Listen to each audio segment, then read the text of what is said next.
Okay, guys, so we are live. So for those listening at home, welcome to the Dungeon Musings YouTube channel. My name is Kevin Madison, and I'll be your friendly, grim, and perilous master today, because today we are carrying on with our ongoing campaign, playing Cubicle 7's outstanding Warhammer Fantasy 4th Edition, Warhammer Fantasy Roleplay 4th Edition. We're actually playing the battle game today, guys. I hope you don't mind. So with 3 hours, we should get through maybe 1.5 turns. We are playing a ongoing campaign set in the northernmost province of the Empire using the Salzenmund sourcebook, and our campaign is called Salt, Silver, and Sin. And allow me to introduce you to the stars of the Salt, Silver, and Sin campaign. I'll go the order I've got you guys on the screen here. Why don't you tell us who you are and who you're playing? First up, we've got Darren. Yep, Darren here. I'm playing Alwyn Coulson, who is a human outlaw. And he's got his lovable pet there, Astrid, family pet. Very nice. Next up is Carl. Hello, I'm Carl, and I'm playing Katerina of Shalia over here. She's a priest of Shalia. Nice. And last, but certainly not least, is Colin, a.k.a. Spoik Pit. Hello, yeah, I will be playing Frederick Schuster of the prolific Schusters of Salzenmund. Very nice. All right. So last time, Colin wasn't able to join us, but you guys did have a productive, investigative session. I think we picked up from the aftermath of the attack by the whatchamacallit, the Skaven, which of course don't exist, but attacked by mutants who look a lot like rats. What happened last time, guys? Yeah, after the mutants that look like rats attack, the following morning we went to see Grozim at his site where they were doing their digging and excavating and trying to get rid of all that water from the tunnels, mainly to see Orhar, the elf, and had a quick chat about how it was going and general chit chat. But then we explained what had happened with the Skaven.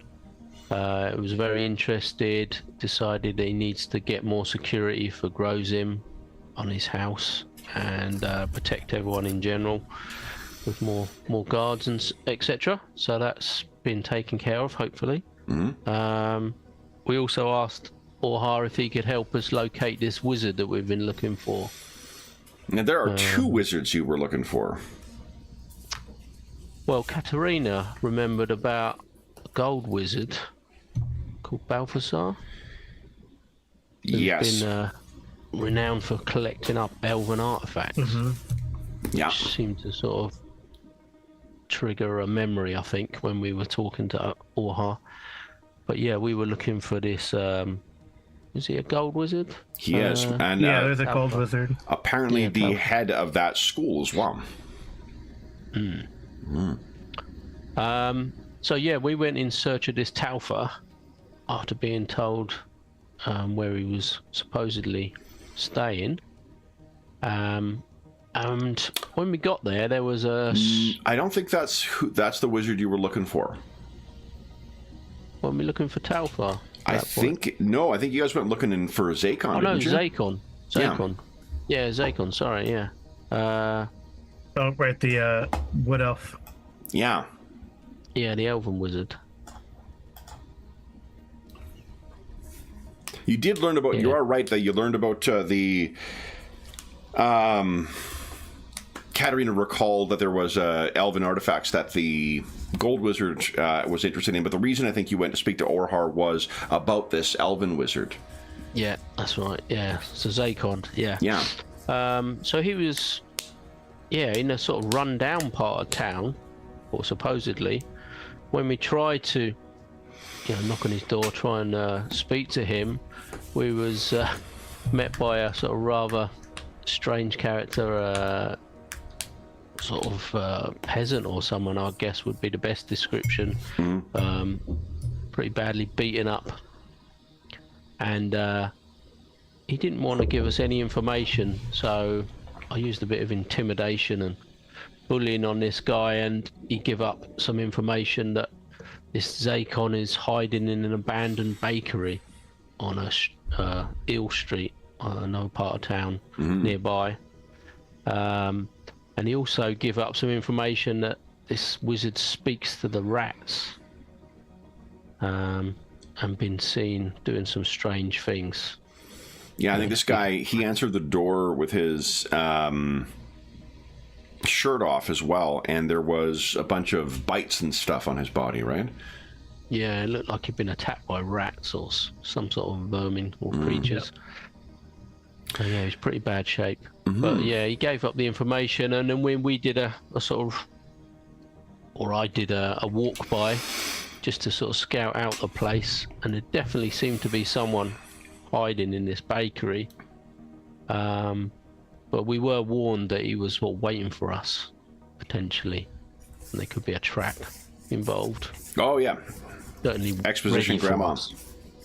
Yep. Yeah. So, but yeah, that was about it. He'd been seen going in and out of bakery, and I think someone had even said they might have seen somebody Skaven. Yeah, someone had said that. Katrina and. Yeah, Katrina found a devotee of Shalia who's a long-time, local, and she gave a great deal of information about what she's seen there and whatnot. Yeah, so he definitely seems to be connected to all of this. I think that's sort of where we left it. He seemed what? Oh, and froze. What was that, Carl? Oh, sorry. Yeah, you're frozen. Yeah, everyone. No, I'm not frozen. Okay. Oh, you're back. No, you're the one who is frozen. So I think that everyone else would have frozen for you if you frozen. Yeah, everyone froze. Yeah. Did you miss anything? Darren was saying about. I was just saying, I think Zakon's connected to these Skaven. Yeah, he's probably. I think he's like. He loves Skaven, or something, or he's in league with Skaven. Yep. And he was what you've... elves don't specialize necessarily the same way that human wizards do. What you've heard is that he is particularly gifted in the Amber Wind.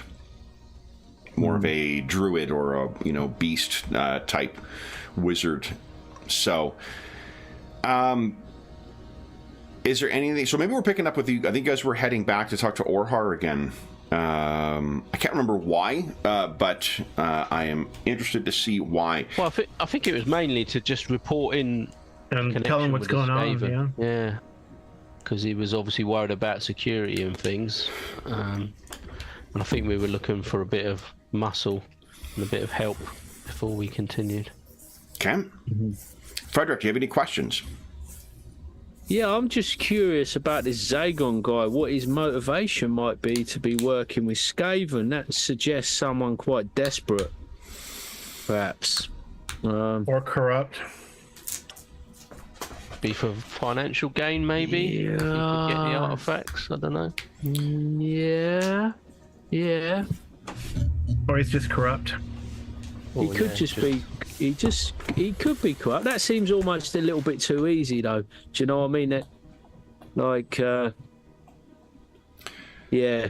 Well, one of the things that we had talked about a bit last time is the cultural makeup of Lorelorn, of the Elven Kingdom in Nordland.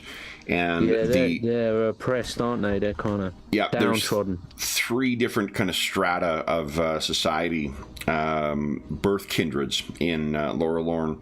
I'm assuming that Frederick's, given his interest in it, probably has asked a little bit about this, or at least has equipped himself with it. And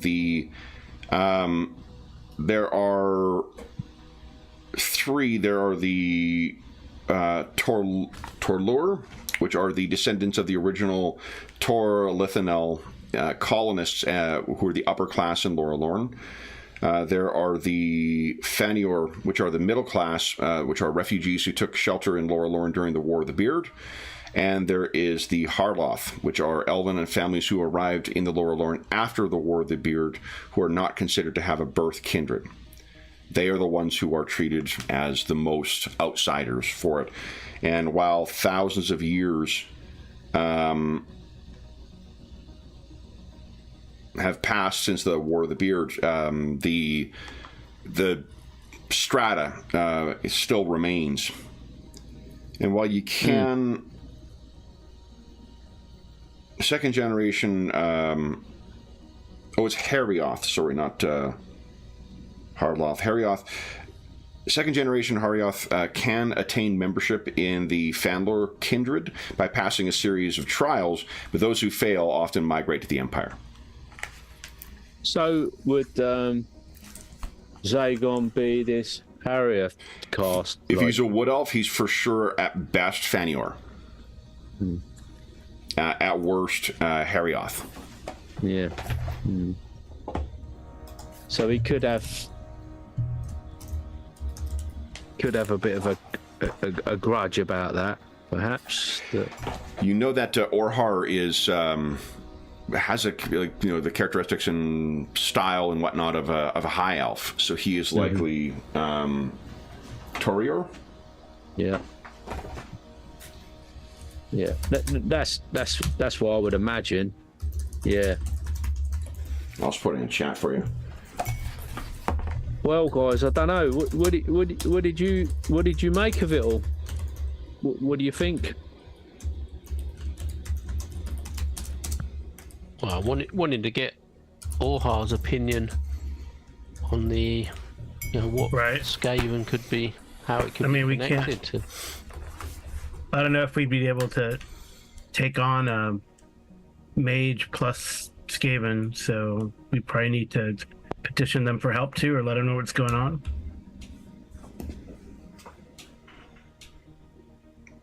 And the gold wizard sniffing around after elven artifacts. That's so there's two different gold wizards. There's the gold wizard who is here, Talther von Fieldbad, and there is the gold wizard that Katarina knew about, who runs the gold school, who happens to have a particular interest in elven artifacts. Oh, yeah. So the thought was that von Fieldbad is likely here to, at the behest of the head of the gold wizards. Yeah.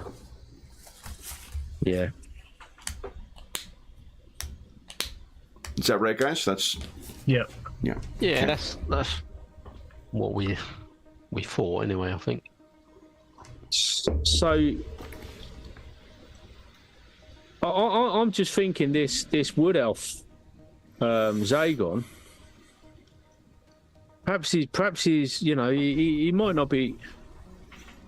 He could clearly be. He could just be corrupt, be a nasty individual, or I'm just wondering if his out of desperation, his hand has been forced to recruit Skaven somehow into his service to achieve his aim, which is potentially. It strikes me that everybody's after these elven artifacts. That seems to be the motivating force. Everybody wants these elven artifacts. And if this Zagon's got wind of the gold wizards being after it, he's in a lowly position and could be driven to desperate measures. That's what I'm just pondering here. But yeah, let's run it past Orhar, and like I say, perhaps he's got some thoughts on the subject. Yeah, Katarina, given both your interest in fighting, the ruinous, or combating the ruinous powers at least, and dealing with the most desperate among society, you would see that tends to be where it's one of the places where people prey. The ruinous powers prey on people when they have no other place to go, but not everyone necessarily. and not that the horned rat is a part of the ruinous powers. That's in Soulbound, guys. That's our future war story for this. Anything else you guys wish to discuss or do before you meet back up with Orhar at the site? Let's do this. Why doesn't everyone give us a perception check? Ooh, I think first starting a session with a perception check thing, and make this challenging, please. First starting a session with a perception check in a while.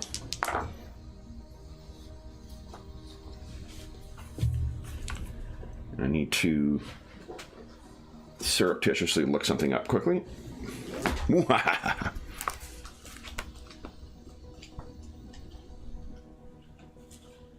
Okay. Cannery's mind is on business. Yep. And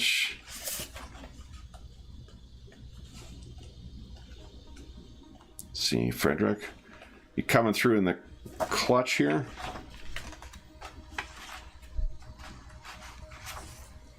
One. Okay. So you guys are chatting as you are making your way through the streets to get back to speak to Orhar. When you reach there is, people are still quite busy, and I think you can hear the sound of the engine going that is draining the water out before you, well before you get there. And you can already see that there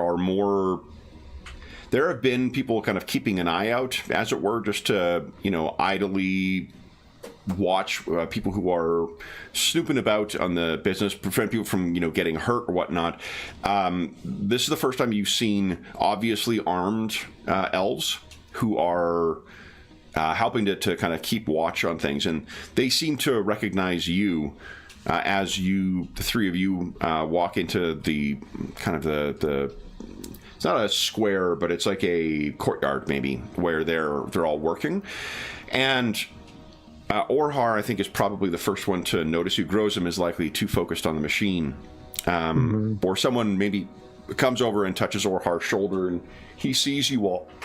And he leans in, says something to one of the elves, and then walks over to join you. You can imagine, you can hear the of the machine going in the background. He walks over and says loud enough to be heard over the machine, Did you find him?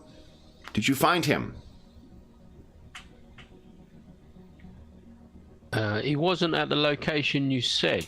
We found someone else there that gave us information about him, though.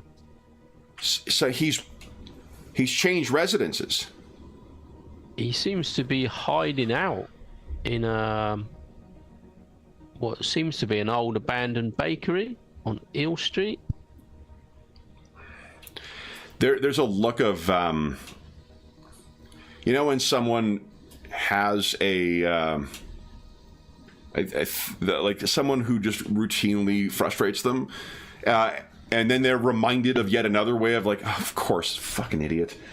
That is the sort of look that he has on his face. I'm imagining exasperation is the word. Yeah, it's there's a podcast I love called If Books Could Kill, and they've got a phrase in it of bitch eating crackers, and it's when someone just annoys you so much that even the littlest thing they're doing, like they're eating crackers, is like, oh, that bitch is eating crackers. That's kind of what it is. It's bitch eating crackers look on his face of like, oh damn that guy. Yeah. Yeah. So what? Well, I was going to say the concerning thing, though, Orhar, was that a number of people have seen rats going in and out of this bakery, and even talk of Skaven in the vicinity. There could be quite a strong connection with Zakon. It looks like he's processing what you're telling him.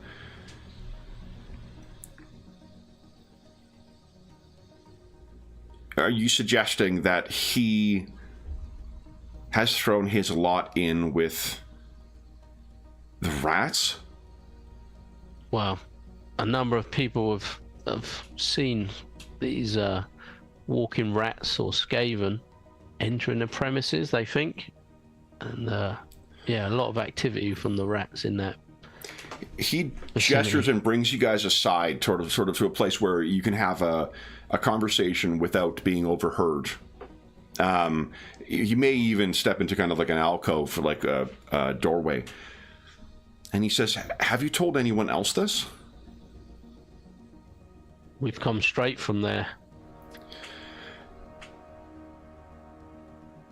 Those in the Empire, for reasons I cannot fathom, refuse to recognize the threat represented by the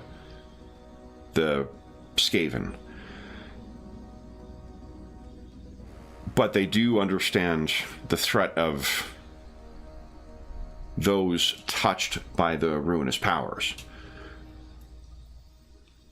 What you are suggesting, setting aside whatever justice we feel might be appropriate for him,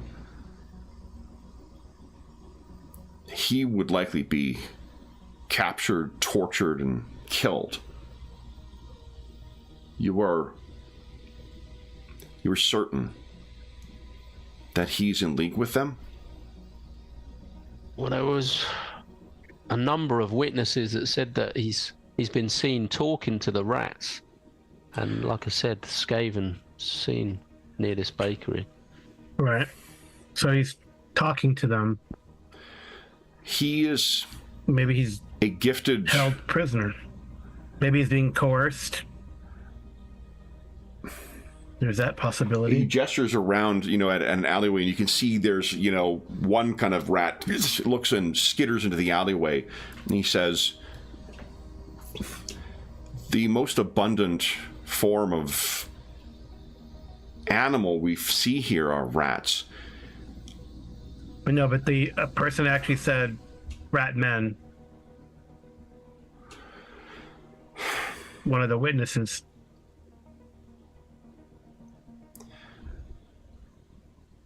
If I know that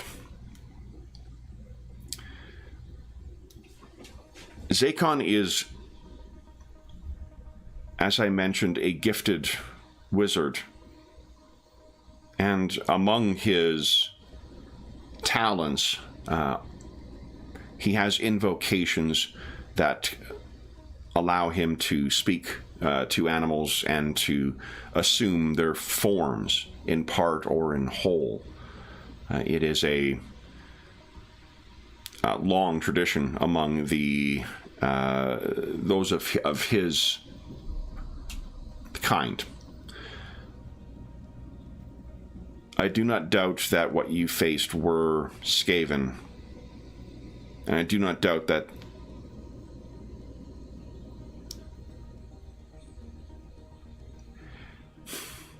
he is an elf. And as much as I may disagree with him, and he looks at the three of you, your kind can misunderstand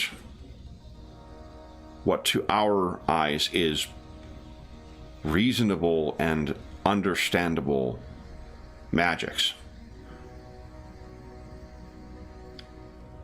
I'm with you, Orhar. I agree. I think there's more to this. I don't believe this Zagon is willfully allying himself with the Skaven. I can't believe it. I don't believe it, and I can't believe it. There's something going on. Given the attack on Grozim, I don't doubt that there may be the Skaven involved, and I agree that it seems most likely that he is somehow allied with them, but if there is a chance that someone misunderstood what they were seeing, and they were seeing expressions of his magic, much as I disagree with him, This, and he gestures to the endeavor around him, like the things, all of this is for the benefit of my people. And to even the most detestable of my people are still elves. But just on one of the things you said, Orha, can I just clarify? Are you suggesting that he's got the power to turn into like a rat man? Is that what? Can he shape change? That is Turn into like rats, likely. He could turn into rats, there's a variety of invocations unknown and spells unknown to the schools of humans, of man. That, well, perhaps that's what. Sorry. I think that we are. I agree that the most likely explanation is he has allied himself with these, but because there is the possibility that human eyes might misunderstand what they are seeing, that there's what he has done. The Skaven, one of the reasons they can be so effective is what is one additional rat among the 1,000 teeming hordes that infest the cities of man. If he were to conceal himself, he has the capacity to transform himself into such a thing. Yeah. I mean, he might just be trying to infiltrate them. He could be. There's all sorts of things he could be. I reckon that whoever saw him, they just saw him in his changed form, and they've mistaken him for some kind of Skaven assassin in the night. I know what people are like. We've been on the receiving end. Folk always want to think the worst of people. You know, I always want to think the worst of people and keep the common man down. I will say, he is a detestable elf. I deeply disagree with his approach to what he claims is glorifying our people.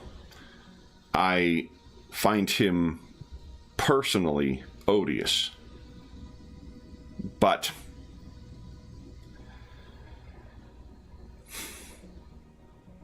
if he is not in league with these Skaven, my conscience could not bear damning him for my dislike when he is innocent of that particular crime. You know where he is said to be lurking? Seen the building, yeah. The bakery. Appreciating that he may be in league with these creatures, could you find him?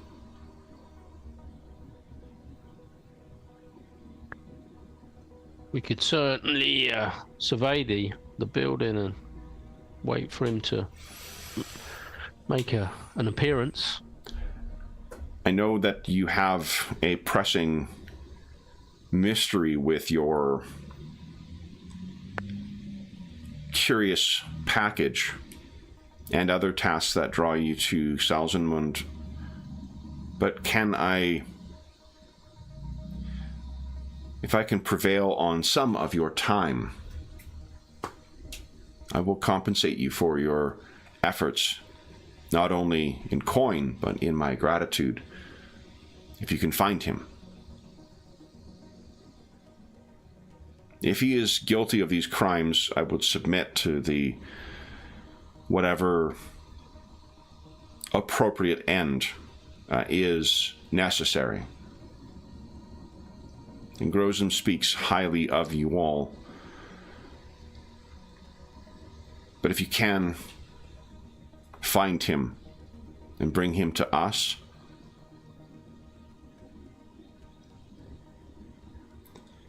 Well, I can't speak for my companions, but I, for one, am more than happy to. I would like to know what's going on. These guys might not want to do it, but they're fucking doing it. So.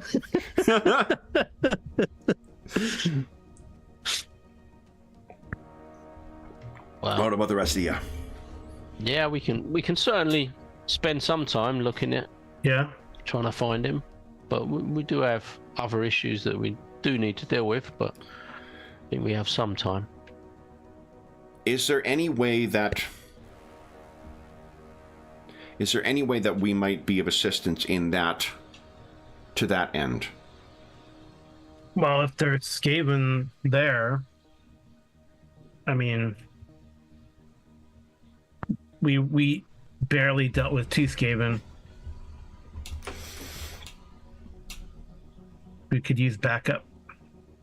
If you find that there are such things there, I have, and he gestures to the thing, I have none to spare now, but if you find that Zakon is involved with these creatures, or they have some interest in him, we will provide what assistance we can. Well, I would ask if the others agree. Is there any way you could take this this package and store it somewhere safely, so we do not have to concern ourselves with it whilst we investigate this? I feel it potentially would drain us, like it did the other messenger or courier. We have our sensitivity to such things allows us to. We have long experience with dealing with such dangerous items, as you say. We'll be happy to do so. Well, if everyone else agrees, I think it would make it easier for us to spend a bit more time here without that concern. Yeah, of good it being riddance, I say. taken or- Get short of it for a few days. That'd be a relief. But that's a very generous offer, Orhar, and that's a fine idea, Alwyn. Yeah, And if that's you a weight off of my mind. turn it over, Alwyn, too, like there is a. You're not feeling like a weight necessarily, but like there is just a. It's like almost like a tightness of the chest that you didn't realize was there. When you turn it over and you realize then, like, oh, like I did not even realize that was impacting me. It was such a subtle thing, and so slowly it came on. Yeah, but I mean, I ain't being funny, guys, and I don't mean to be mean about it or anything. But there's no way I'm carrying that damn thing. Tell you that now. Oh, That's giving me a gut ache just looking at it. So then, anything else you require? I think we need to investigate and see what we're actually up against. yeah. If there's anything else that you think would assist with this, if it's in my ability to offer. So this would be things like, if you need like lanterns, or you need any like sundry items or whatnot that might be available in his store. He'd certainly supply that stuff with you. So like I don't know how you're doing for your arrows right now, Friedrich, but they would restock you on that if any were damaged. Oh, right, okay. Well, that would be good just to get. I think I'm okay, but I'll check, and that'd be good. Okay. I know you guys had stocked up on stuff recently. Well, I met that fine arrow vendor. Good chap that he was. Yep. Or is. Right. I could use it. I don't think I have a sling, but I don't think I have a staff. I could use a staff or a club. Yeah, either. Okay. Either you are welcome to. stock up. I get a couple of arrows to fill up to my 20. Okay. Yep. I haven't got any means. Has anybody got any means of lighting things? I mean, I don't have a lantern. No. Seems like we'll be poking around in the dark. Yep. Are you guys both bow people? Yeah, I'm I a haven't bow got guy. a bow. I can, potentially in the future. I mean, I'll borrow a club from these guys, and I'll carry the lantern. That's fine. Okay. And I think, hold on, Carl, I can tell you what the... So we're using the up in arms basic weapon. Yeah, I have it on my character sheet. I just... Oh, great, okay. Didn't pick it up? Yeah, I have it on my character sheet. I just don't have one. Ah. Or that, or a quarterstaff. Yeah, either... so the club has the undamaging, unbalanced, but it does... I prefer a staff. I think a staff would be better. Yeah, sure. Defensive and pummel. Yeah. They do the same damage. 4+ strength bonus. But it's a defensive... Yeah, here we go. So he uses polearm... Which I have. And it's a long reach, too, which I think comes into play. I don't remember how, but... Yeah. I mean, I guess I'd have to set the lantern down if I use it, but... Well, it doesn't say two-handed, so I don't know how that works, but I assume a quarterstaff is two-handed. Oh, it is two-handed. Okay. It has for the polearm one, it's got the bracket and then 2H. Okay. At the start of the name.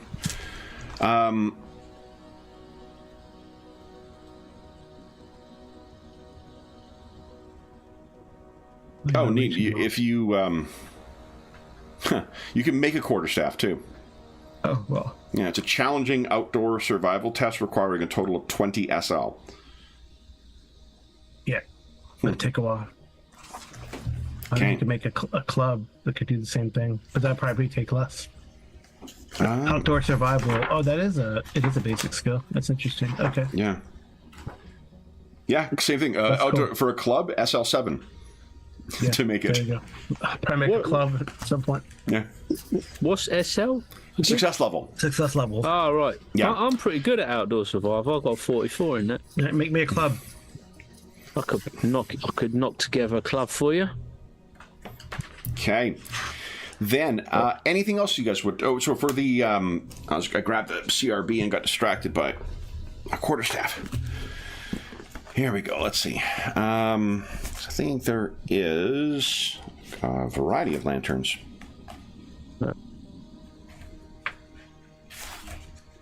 Books, trade and tools, drugs and poison, herbs and draughts. Here we go. Lantern. Yeah, 12 silver for it. You're not going to have to pay for that, but a lantern provides illumination for 20 yards. Oh, that's good. Okay.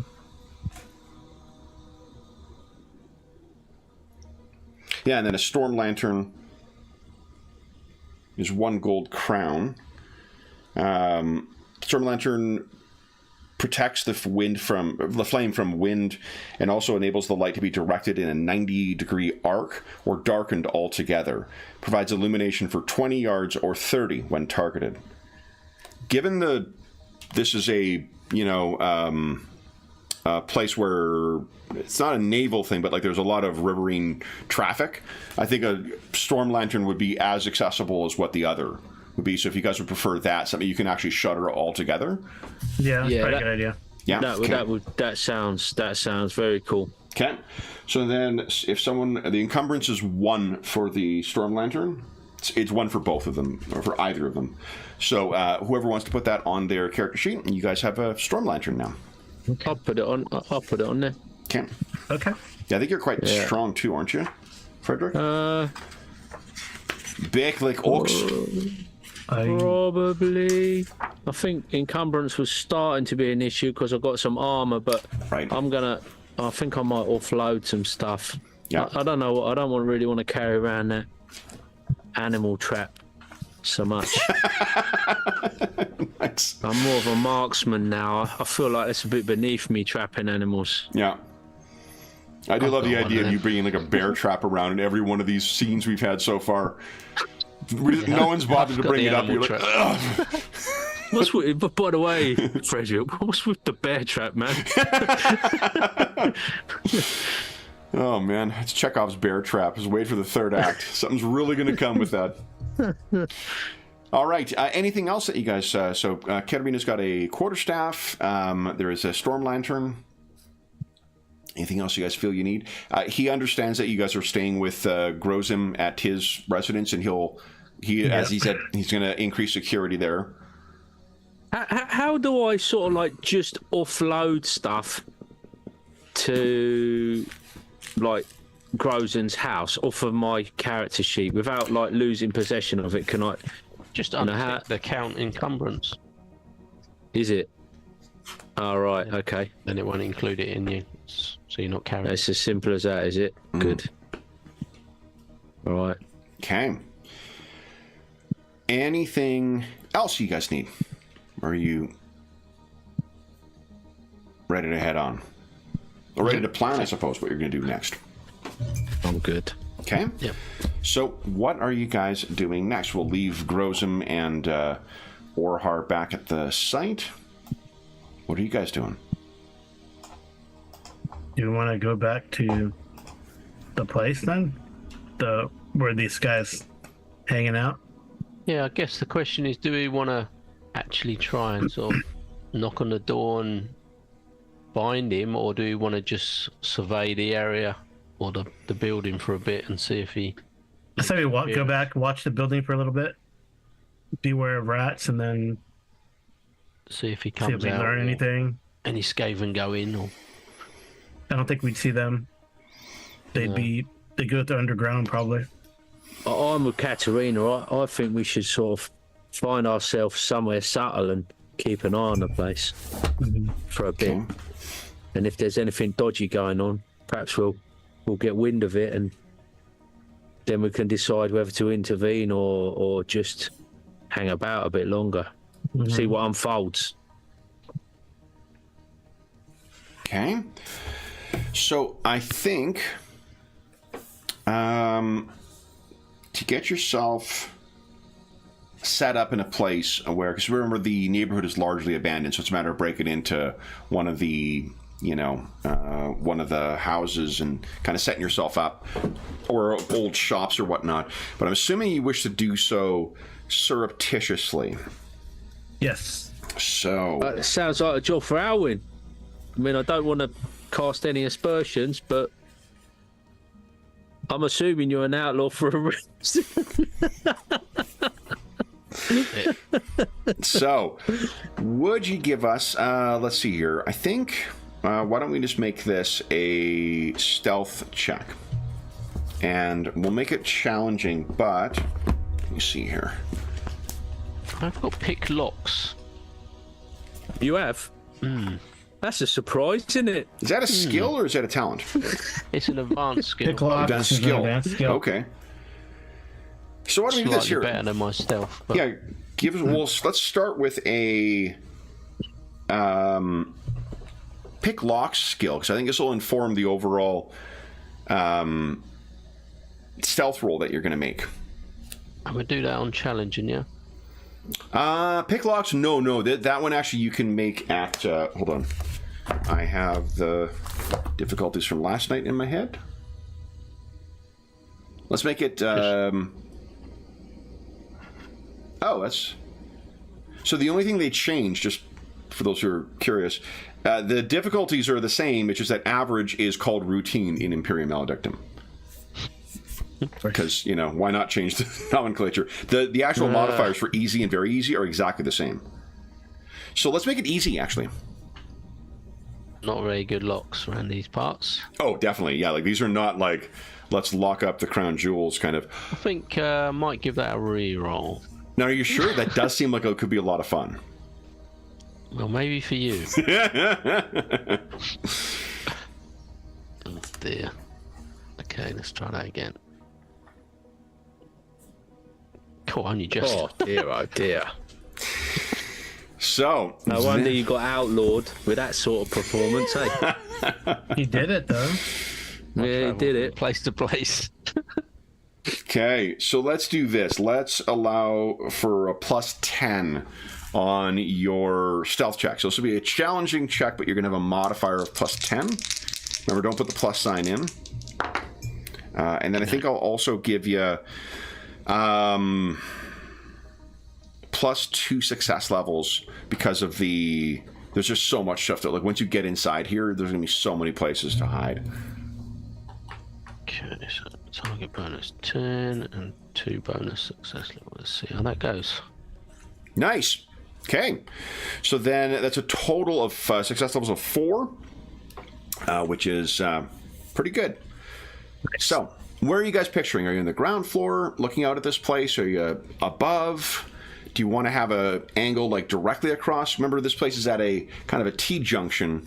So do you want to be like across the street from the T? Do you want to be directly across the street on the same street where the entrance is for the bakery? We probably want to be on the T itself so you can see all 3 directions, don't we? Yeah. Okay. So we can sort of see both sides of the bakery. Because it's on the corner, isn't it? Yeah, it is. Yeah. Yeah. So you'll be kitty corner from that to have an eye on both. And ground floor, second floor, third floor? Remember, things are quite built up high in Golden Leats. Do we want to be able to get out quick, or do we want to better wait for... I think we want to be on the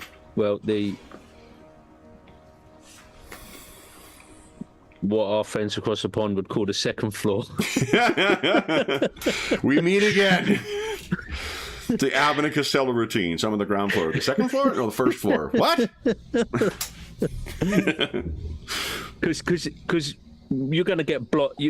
Things will get blocked off, won't they? If we're at the ground. Whereas if we go up a floor, we're not getting too far away, are we? But we'll see over any intervening sort of stuff. I would have thought that would be optimal. But if anybody else has got a theory, Yeah. Yeah, I mean, would the building be empty, completely empty anyway? So we could even potentially have someone on the ground floor. yeah, we could spread out a bit if you want. Just as a quick response almost if we needed it or something. I mean, you're the dodgy criminal type. Maybe you've got some more ideas. Yeah, I'm just a humble trapper, honest trapper, me. I'll set up on the ground floor with Astrid, and you can, you two can go on the floor above. Okay. And Katerina, you're up on second floor on the first floor? The floor above the ground floor? No. Yeah. Oh, right. That's Yeah, it would be on the. I said the floor above. Yeah. Yeah, I think it ground actually, the maps, the official maps we saw for Rough Nights and whatever, it actually uses the British nomenclature for it. So, Right. Sure, and in our, what do you call it? Soulbound adventure as well. Yeah. Yeah, That's because so- it's Cubicle 7 and that, I suppose. Yeah, Yeah. definitely. So, because I think that's European in general as well, because there's a bit in. I haven't watched the show, but I watched a video about the show in Emily in Paris where they're talking about that. So, Okay. yeah. Right. So, We probably got it from the French. Realistically, when they invaded last. yeah, What is that? The attempt invasion or the? No, The the what? 1066. Yeah. William and the boys. good old Runnymede. Is that? All right. So then, what are you planning on getting there at? Daylight hours, and then just kind of waiting to see what happens, or? Yeah, I think that's the plan. That's the plan. Daylight Okay. and see. And if we can get away with getting there and getting in safely Okay. as soon as possible, I think. So why don't you guys each give us an average endurance check, please?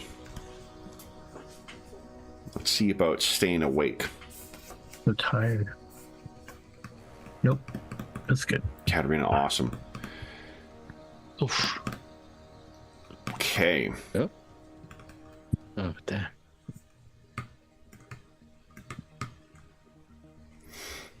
So Alwyn has gone for a nap with... Is it not rolling? Picking locks. Did it man, prompt you that's for a hard modifier? Maybe? No, Colin? I'm clicking on it and it's not coming up. work. Might be behind the screen. Yeah, is there another pop-up somewhere that showed up on in the regular game? If you got your... Oh, there it is. Yeah. What did you say? Average, Kev, yeah? Average, please, yeah. Oh, dear, oh, dear. Would you care to spend a fate point? I will spend a fate point. Okay. What about you, Alwyn? Are you... No, I think I'm going to get cozy on the Yeah. ground floor. Okay. Is my fate points the blue? They are. The blue, yes. Yeah. Yeah. Sure, I should get rid of that. I think I got rid of it on the one token, and then I didn't... Which I changed screens and didn't update the tokens.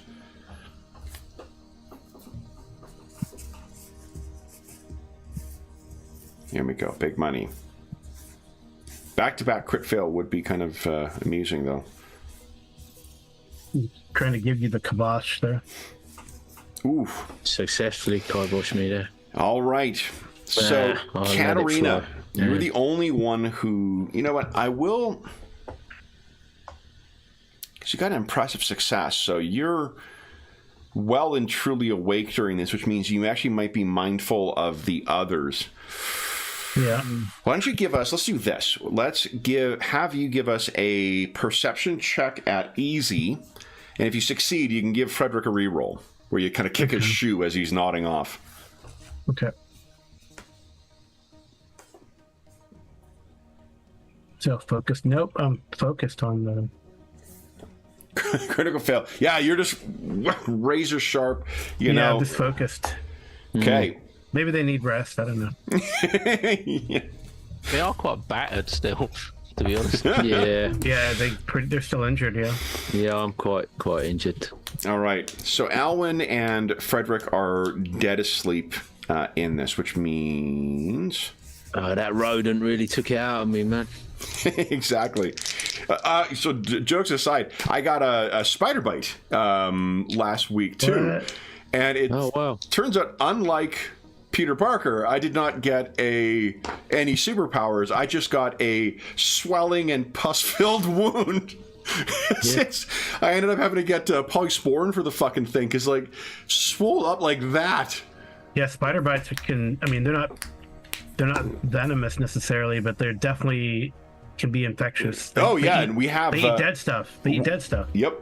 Well, we have mean, black widows in Alberta as well. Yeah. So that would be venomous. yeah. So, but Bizarrely, I went to a meeting yesterday, and the guy at the site that I went to see, he had a spider bite, and his whole hand had puffed up and swollen. Yeah. And I hadn't heard anybody talk about spider. Well, I don't know the last time I heard someone talk about a spider bite. And literally yesterday, the guy was telling me about it. Yep. We have Sounds similar to what you had. like mosquitoes and shit like that, black flies and whatever here, you know. Yeah. But I in my life, I've never had a spider bite that I've known of. But yeah, right on my calf, I got this fucking giant thing. Yeah. They can get like it's infected. That must be what it is too, Carl, because it's not like the we've got some other kind of thing too, but it's probably what it is the infection. Yeah. You know. Yeah, so. I mean, if it were venomous, you'd know because you'd be getting. Yeah, I didn't have any antidote or in the secondary hospital. symptoms when it started swelling up. I didn't have any secondary symptoms like illness or fever or any shit like that. But yeah. But anyway, Dang. yeah, It's crazy, right? Yeah. Well, for such a small thing too, so. We just generally don't think of it in Canada that, you know, about the venom. We've got rattlesnakes here too, you know, but I don't know anybody who's ever been bit by a rattlesnake here. Oh, really? Yeah. There's not a lot of them. Like, there's only a couple desert areas that really have them. And, like, they rattle to make you fuck off. They don't rattle to attack, right? Mm-hmm. So we all know to things. And there's signs everywhere and whatnot. But anyway. All right, so that is our Canadian wildlife portion of the session. Katerina, Yes. tell us what's going through your mind as you're watching this thing. Why are you paying such, rapt attention? Is there something about this that's bothering you? Well, I mean, if it's corruption, then it has to be stamped out. She's not fanatic, but Skaven carry disease. Disease suggests Nurgle, or Pride doesn't call him Nurgle, but the filthy one, I guess. And so she's definitely like focused. This is like almost like crusade level. She doesn't believe that Frederick thinks that this guy could be coerced or whatever. He's corrupt. Yeah. Okay. So she's just really, channeling her allied Sigmar. Okay. So you're just sitting and staring at this thing, and I think what you see is there are not necessarily like lights. Like, it's not like suddenly light is streaming out of this thing in the dark, but there are small little pulses of light from within there. And you think you can see where the light comes. There are shadows moving within, and this is in the base. This likely is in the base of like where the actual bakery would have been set into the ground below everything.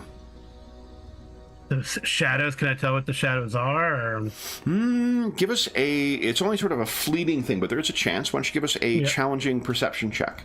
Okay. See if you can make sense of what you're seeing. And I wonder, hold up, before you roll that, see here, there might be... Let me just read the description of one other skill, because there actually might be a different skill that you might use if you happen to be better at it. You could use either intuition or perception, and the reason I think intuition is just sort of like judging the silhouette in that sort of uncanny valley way. Like, you might be able to judge whether a silhouette is human or not by seeing it. Okay. So your choice, either intuition or perception at challenging.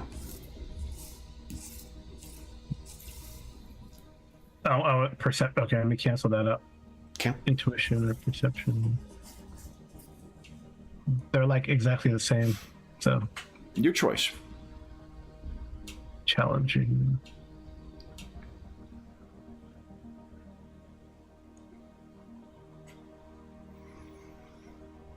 Nope, I can't tell what they're. Yeah, so as soon as it goes by, you immediately think, my eyes playing tricks? You're certain you saw lights in there. Very briefly. What are you doing? This is like during the day or No, night. still nighttime? Yeah, this is well into I'm night. gonna- After they have, your colleagues have nodded off. Okay. So they went into the building. Just to clarify, they went into the building from the street. Yes. No. What you saw was light within the building, and then the light seemed to cast shadows that were moving. Gotcha. All right. Well, I'm gonna multiple shadows. Okay. So I'm gonna wake up Alwyn first. So you maybe turn and say, "Did you see that?" And there's silence. Yeah. So I go and wake him up. Okay. Frederick is on your level, so you kick his boot. Frederick, I'm not sure what you were dreaming of, but... Well, I don't. I say, there's Elves probably. probably. So I say, Frederick, there's people there. People. What? What? I mean, there's forms, shadows. I wake him up. Point. He's meeting with somebody. Jumps up and rush over to the window and peer out. Where? Sure, give us peering into the darkness. challenging perception check, please. Frederick. Yeah.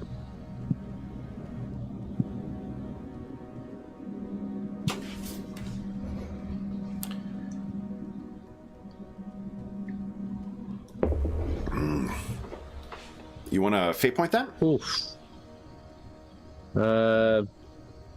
No, I'll just put it down to being groggy, sleepy. Oh God. Yeah, and it's tough to just see. rubbing his eye. I can't see. Okay. The moons in the old world, man sleep and more sleep. Is that right?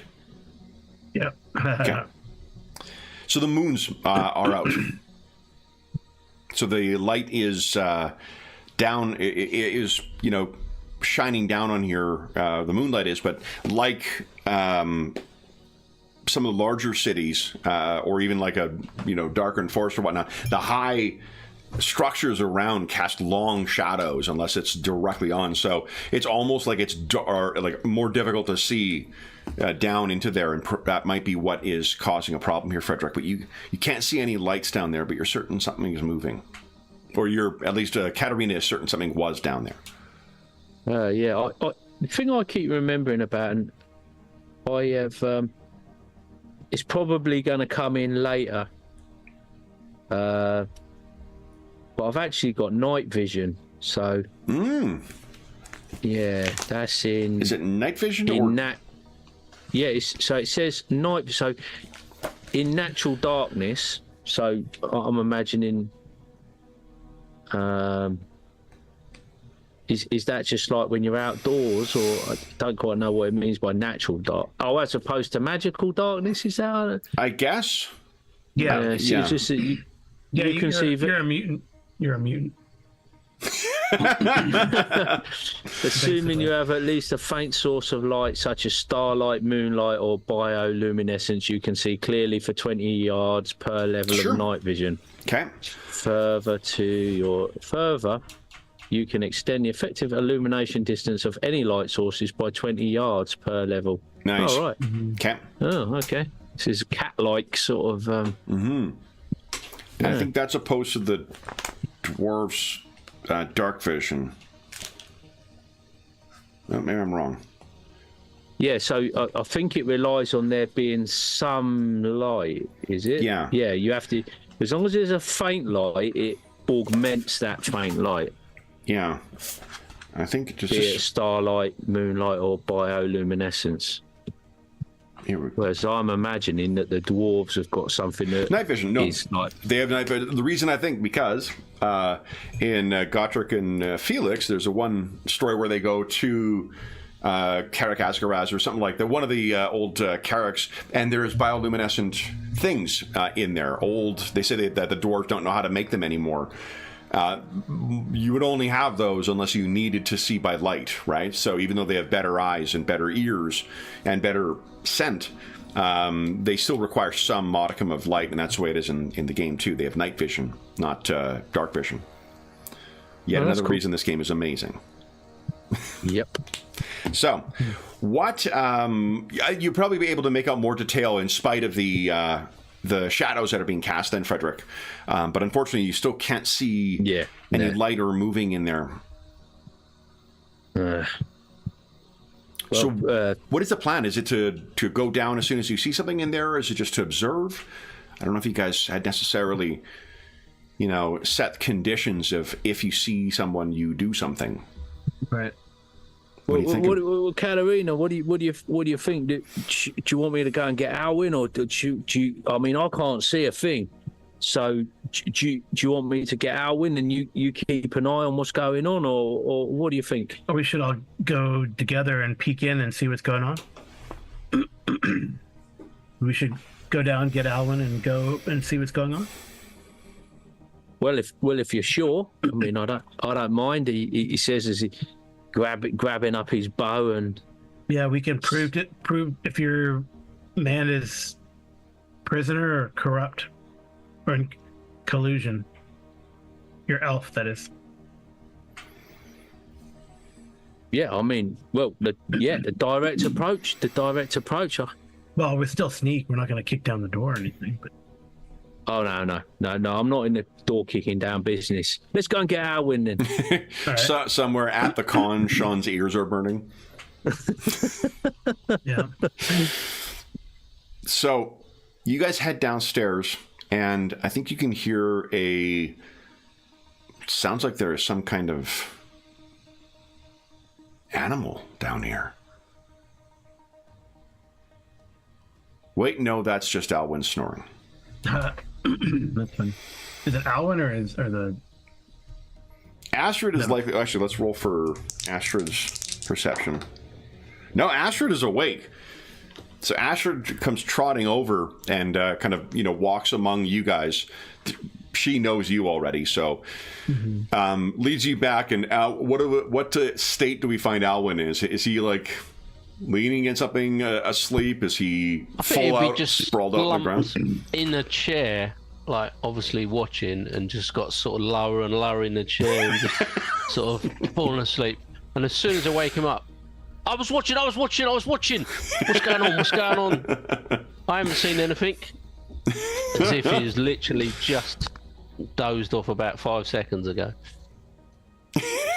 But, Alwyn, it's been 5 hours.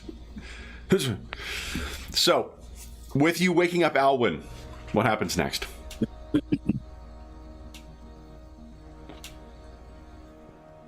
We on the move.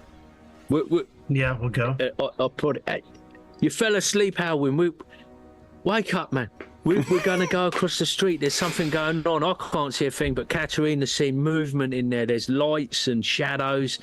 It's all kicking off. There's something going on. Cautious, there could be them assassins again. I may have been drugged.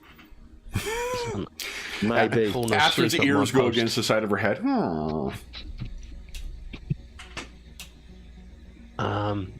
So are we going to try and surround this building or go as a group?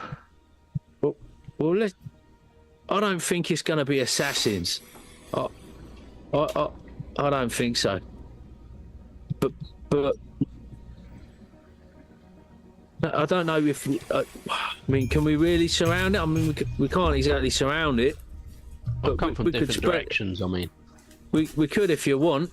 We could see if there's a back door and perhaps block the exit, and a couple of us go in the front and someone go around the back. How many sort of sides have got windows from our surveillance? From here, sir, you're asking how many? I mean, round the building. Is there like just the front's the only place that's got windows that you could see in through, or is it got windows on the side or back of the building, maybe? Oh, for the bakery? Yeah. Yeah, the bakery, you would probably be able to see in from at least 2 sides. Because it is on the, it's a corner lot that the bakery was set in. So maybe we should approach from both sides in case, one of us catches sight of something. Well, we can do. I imagine the windows are pretty small. But, a couple of us could go for the door and... I mean, if you want, you could cover the side window there, Owen, if you want to peer in through there. Or I can see pretty good in the dark, so I could maybe peer in there if you want to go in through the front. I don't mind. Like I say, I don't think Zagon's all bad myself, but I do want to know what's going on. Well, I think we should come out the back of our building and sort of go round out of what I would think is visibility range, and then sort of come at it from the side so they wouldn't see us approaching the building, hopefully. Just in case. I've got chain armor and stuff, so I'm not super stealthy or anything. Are you guys expecting there to be a fracas here, or are you going to flee if there is a fight? Depends how many there are, I think. Okay. Yeah.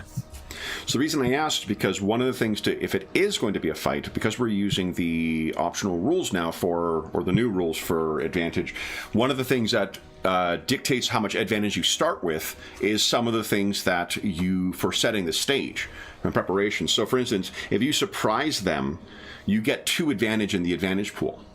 If there is terrain that is beneficial to you, that likewise will feed into your starting initial advantage. If you have an advantage over maneuverability or outnumbering, or just the scale of the threat, that's more on the enemy side. Dragons, for instance, start with 5 advantage already. Wow. Yeah. But it's a way of seeding stuff early on. The way that you're approaching these all seem to me like ways that would be starting you with some advantage in your group advantage pool. I mean, should we agree on a number if we see more than? Well, I think if there's more than three, we should just make our way away and regroup. Does that sound? I mean, or two? I think more than two could be. Particularly more than two. So right. we want to outnumber. Yeah, we want to outnumber them. Right. If there's more than a couple of dodgy looking characters, I mean, it does depend. I mean, if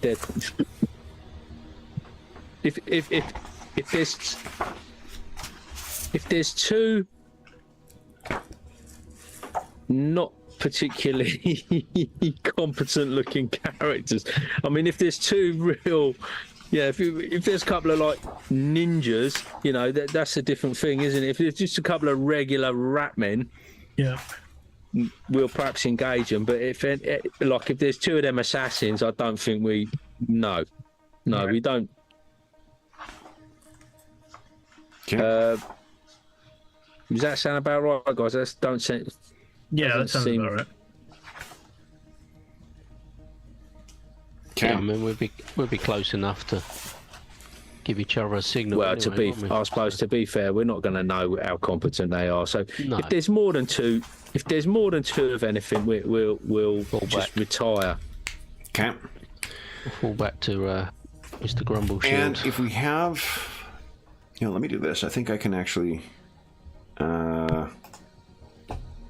If I did not set one up yet, I think I can actually. We don't necessarily have to use a battle mat to track the combat, but I'm certain I've got a sample sheet I can use for the T-junction, just so we know where you guys have positioned one another. Mm-hmm. That is the wrong button, Madison. That is the right button. Okay. And let's go over there. Okay. And if there's any owlbears or fang dragons, we're pulling out. Okay. Ooh, I don't know what the owlbear. So the owlbear of Star Wars is the ATTE for me. There are. I don't know what the owlbear of this would be. What's the thing that actually, Skaven are probably the closest. I love the Skaven and haven't had a chance to use them ever before, so this has been... What about like a rat ogre? Would that be an owlbear equivalent? They used to have... I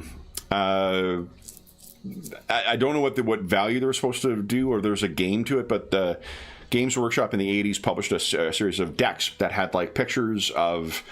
painted miniatures for different things, and they had stats on them. They didn't mean anything. There was no real game that went with them, but I had a couple decks of those, and one of them was the Skaven, and there's a rat ogre in there who I fucking loved. I don't remember them decks, so I'm surprised I don't remember them. They had zero value, too. Like, there wasn't... if there was a game, I was unaware of it, but they looked awesome. Yeah. I thought we used them like top trumps. There must have been something like that. Just had stats on, strength. You've seen them, Diz, have you? Do you know these? Yeah, guys? We literally had like 2 or 3 cards, I think. Because they were like red, or there was a red deck and a yellow deck that I had, and I think like one of them was like heroes and one of them was like enemies. Oh.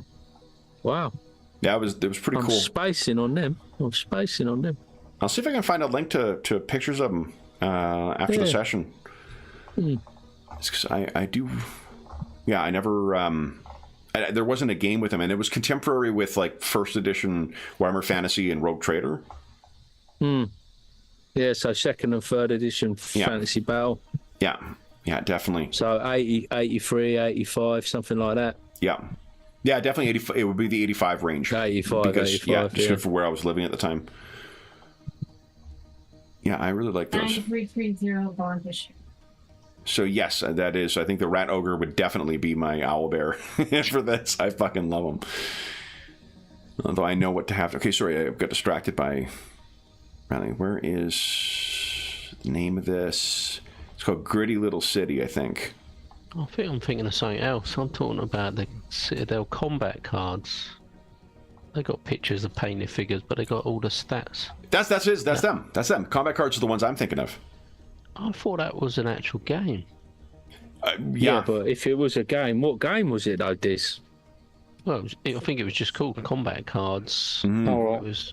It was literally a bit like Top Trumps. Trumps, yeah, it's just a rip-off of that, isn't it, I guess? Yeah, I they got a picture of them were. here. I love them. I had the two combat cards. I think that's what they were called. The Yeah, yellow the blue one's called Warriors. Yeah, the yellow deck and the red deck. Those are the two ones I had.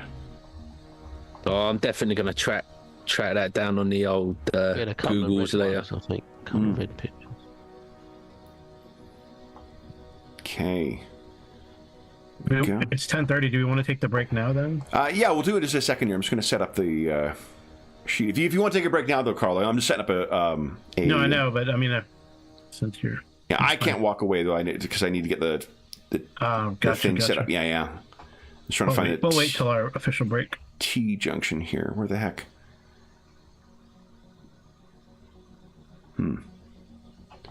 So not there.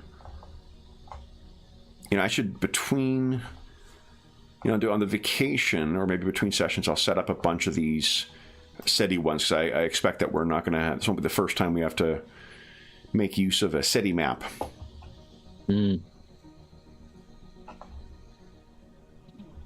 Where is, come on, give me a T-junction, not a four-way.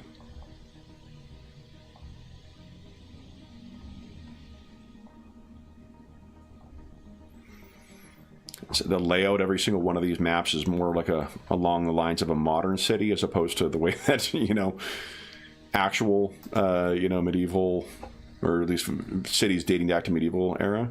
It's tough too. I had a heck of a time trying to find World War II battle mats, for that matter. Really? Yeah. I am surprised about that. Like, a lot of the stuff is just like all battlefields or whatever. Like, for what I needed for today's session, just a heck of a time trying to find the for today's war stories thing.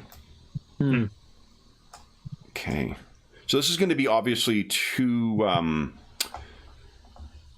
smaller than, like, there's not any greenery in here, but at least gives us a T-junction to work with. Let me grab our tokens here.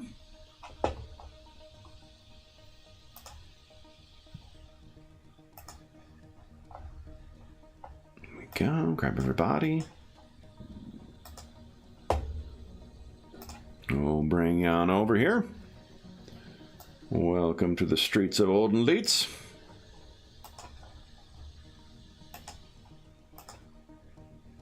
There we go. Let's scale everyone down to fit in a square here. Go. Ooh, those squares are hard to see. Change the color on that. Oop. Here, grids.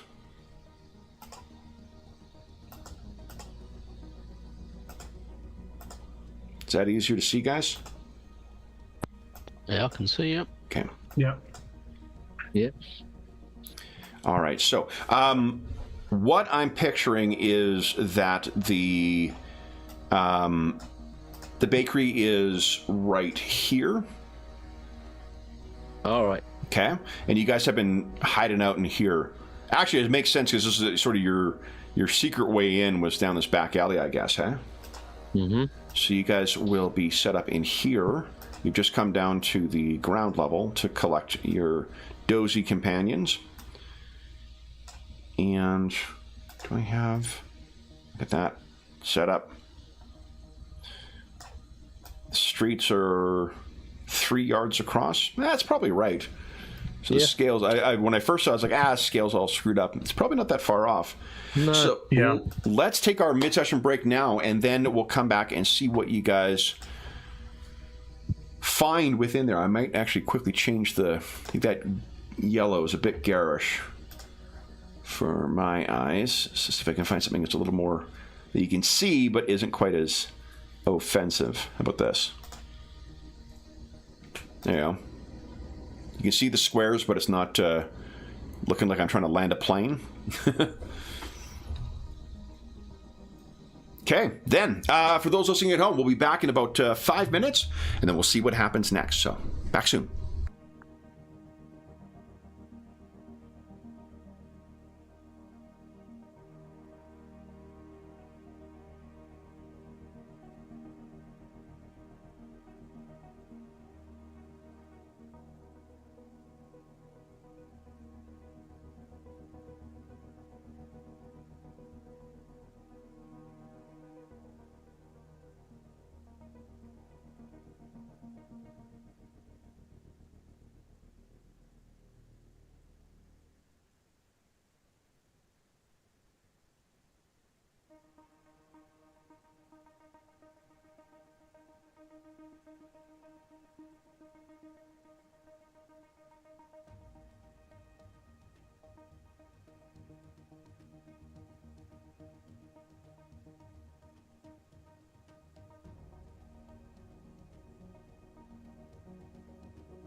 Was it?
Okay. I saw that photo of the combat cards, or the story in the combat cards. I'm looking forward to reading that that you had posted, Darren. Yeah, I think we literally had just a handful of them. I don't know why. I don't know if they give them away with some of the figures and the games, or It might have been with can't remember. the Some of the board games might have had one in just to sort of tempt you or something. or the White Where Dwarfs. Where did you post it? Yeah, it could have been a White Dwarf. Yeah, look at that. Oh my Oh yeah, goodness. it could have been. It's in the player's There's Warhammer. right there. Discord. There he is. The Rat Ogre combat card. Yeah. Oh yeah, that. Ooh, There's a backing. That's not ringing a bell. I remember they're kind of similar. They look a little bit similar to the Blood Bowl star player cards. Yeah. If you look at the link, you might recognise the blue ones more. The space ones? Well, no, they were like knights and Oh, okay. sort of empire-ish sort of guys. I think. I have a feeling we might have had one of them. I, of course, don't need to track them down. But I do notice that the Rat Ogre is $1.25 for the individual cards, so... I was reading Bloodbath for Orcs Drift, and that's a 2E second edition Fantasy Battles product, and it's just great. It looks like great fun, and I remember having it as a kid, and I was saying to my brother earlier that I don't think we ever really did it justice. We dabbled with it, but we was always interested in like playing battles and having our army and going against each other. And of course, with it being scenarios and a games master, kind of it's like that old school war game where you have a kind of an umpire role. We didn't really have anybody to be an umpire. Yeah. So I feel like revisiting it and having another go and get our face-to-face D&D group and playing some fantasy battle and playing Bloodbath for Orcs Drift, because it's got a really good little storyline to it, and just playing this game with you guys has got me back thinking, because I always say, Warhammer's in my DNA a little bit, being in the UK. It's definitely. And then I listened to a podcast all about. It was talking about Brian Ansell and his contribution because he passed away in December, just gone. And I listened to this podcast, and it fanned them flames of nostalgia again. So we could be going into a hard Warhammer phase. Yeah, I tell you, like rediscovering the running those 40K games and getting deeper into that, like that and this campaign. These are our Warhammer weekends. It's lucky that we've got so much time behind our Spires of Paradar campaign, because otherwise they would just be a full Warhammer weekend. There's so many cool cool things, and the old world. I have a lot of fond memories of those early White Dwarfs and the first edition. There's one that had a solo adventure in it, and I think it's Paul Bonner does the art in it as well, where like you show up in town and there's a Chaos Warrior and something like that goes like it's bog standard thing, but I love that adventure so fucking much. Yeah. I think if I think about it, it's really the whole Free Feathers thing back when we did that. Yeah, that was probably what sparked off the flame. That was the source of ignition, as it were, and it's just been getting fanned over the weeks awesome. And months. Fantastic. All right. So, it doesn't hurt that Cubicle 7 makes such great Warhammer stuff, too. Like I have yet to find one of their games that I don't love for the, at least among the Warhammer brand. I haven't run Doctor Who yet. So, that could be dog shit. But it looks pretty good. Okay. So then let's see if we can't kill some of that nostalgia with some terrible, terrible rat folk. So let's pick up from when you guys have met up in the ground floor. Everybody is awake right now. And the plan was to go and snoop in. What I had mentioned, there is a window over here that you had seen on the ground floor, looking into the basement, where there was light. And over here as well, there is likely to be windows or ways of accessing the bakery. You can access the bakery likely on either side, both through windows and doors. But there is no back alley leading to it that you're aware of. So what would you guys like to do? Well, Alwyn, you're likely the quietest of us. Would you be prepared to sneak over there and perhaps... Yeah, I'd be happy to check things out before we... If you wanted. If that's the case, I would probably come out this back way. Okay. Sort of go round. Yeah, especially the grassed areas are cobbled as well. We'll just assume that it's all part of the city. I'd probably sort of come to this corner here. Sorry. And then work my way along. Are you bringing Astrid with you, or is she staying? She's pretty quiet normally. Look, if Alwyn goes to take if you go to lead Astrid out, Frederick will I'll take care of Astrid. If it comes to that. Okay. Yeah. Astrid has a 30 for stealth. Yeah, I'll probably leave her somewhere where she can sort of see once I rematerialize, so she don't get out of hand and start barking and shouting. You just described anytime I've asked my parents to hold the leash while I go and dispose of a dog, a bag, something. All right, every animal in our campaigns are rescue animals. So then, go ahead and move where you'd like to go, Alwyn. What are Katarina and Frederick? Are you just going to kind of keep an eye out from here to see what's going on, or? Yeah, I think so. Okay. So I think I'm going to just I'll have an arrow, not exactly knocked, but I'll have my bow out, readied, with an arrow very nearly knocked, just in case something jumps out. Okay. So I think I'd feel fairly safe coming out the back and round to here, Okay. and sort of up to this corner, and then that's when I'll really sort of concentrate on sort of going stealthy Got it. Okay. to get across to this corner here. Sure. Why don't you give us a... Let me see here. I'm curious how to model...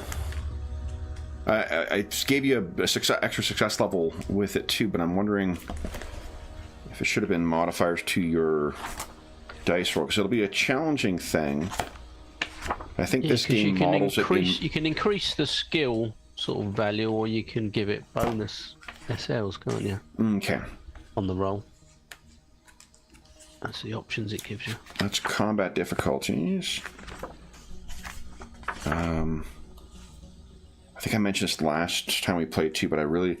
the way advantage works in Imperium Maledictum is just you take the better result or the worst result of the two. It's really nice. Yeah, flip to fail or flip to succeed, right? I can... Yeah.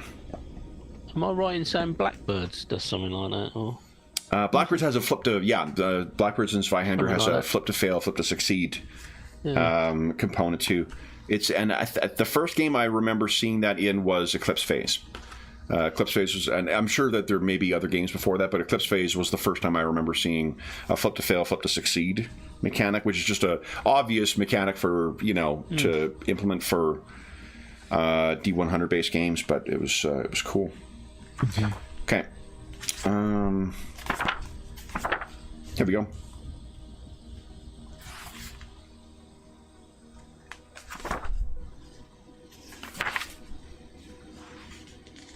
Okay. The reason I wanted to look it up is because the Traveler has a side thing for that. It gives guidance on when you use boons, when you use modifiers to the thing, to the roll. So I wasn't sure if this game had a similar thing. It does not. So then, it's a long way of saying, why don't you take a... You'll get +1... or +10 to your roll to reflect the ambient conditions. And allow me to make a secretive roll. But it'd be challenged because it's... it'd be challenging, yeah, because it's contested. Yeah.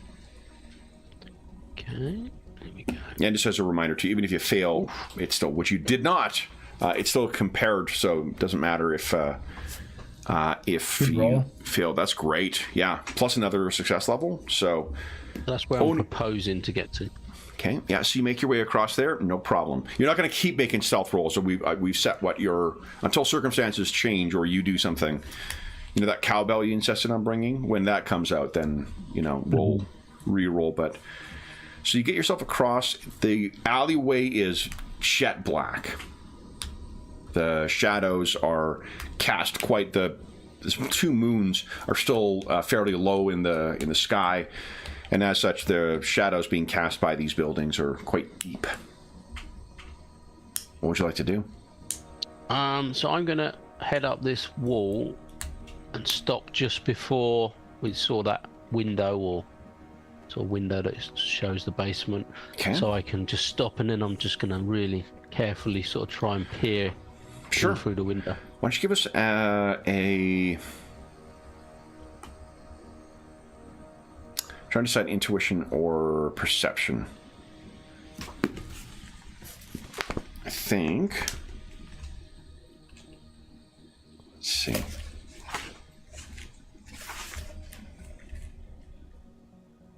Give us an intuition roll, please. Intuition. Okay. Again, challenging or? Challenging as well, yeah. Please. Yeah. Tricky. Oof.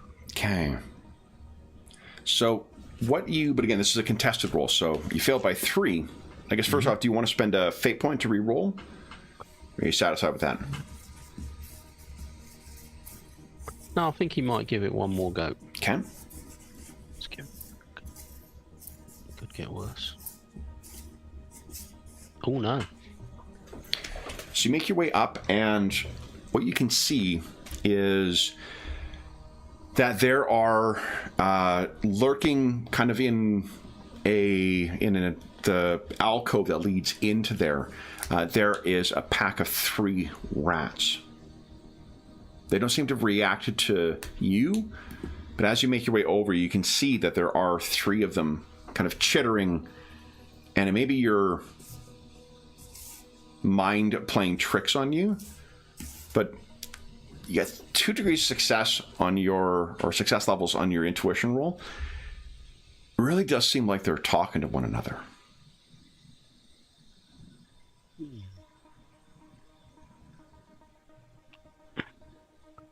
They don't seem to have noticed you, though. And whereabouts are they? They're almost like that... maybe 2 squares ahead of you. In the this entrance to the shop is probably around here. Yeah. So they're sort of outside the building. Yeah. Just in a sort of...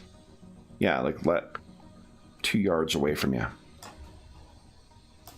Like well concealed in the stoop. But you just, something felt, you know, something felt in your gut like there's got to be something watching here, and you look down and you saw these 3 rats squeaking away to one another.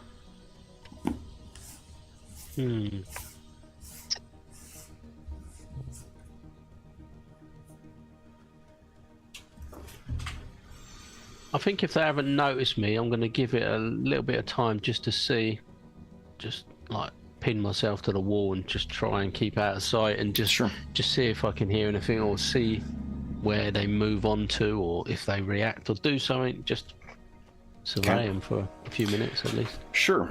How many minutes are you thinking? I'd give it sort of 5-10 minutes, just to see if they do anything. So what you do see as well from your angle, someone must be burning a candle or some other very dim source of light, because you can see at the angle there is reflections of light coming on the pane, and you're the filthy fucking stained pane that is down below. With when the light hits it, you realize like this is the soot and whatever else that would have filled this place. It almost makes it as if they've blacked out the windows down there. But you can see from this angle and this up this close, someone has some dim light source going on down below. And after about 10 minutes, there is a sudden kind of they kind of sort of squeak at one another, and then both of them go through what seems to be either a hole or a crick in the frame. It seems that these little buggers may have chewed something through, or there may have been just an existing hole they're able to get through. But the 3 of them skitter back inside. Okay, with that then, I'm going to sort of get down on all 4s and just try and peer through any sort of gap or anything in the soot-covered glass to see if I can see anything. Yeah. So barring you actually damaging the window itself, I think that this is going to be a difficult perception check. Okay. Okay. Look at that, though. So there are 2 things you see in here. Let me just double check and make sure there is not a fear reaction that comes from what you see. Okay, some of them have that fear.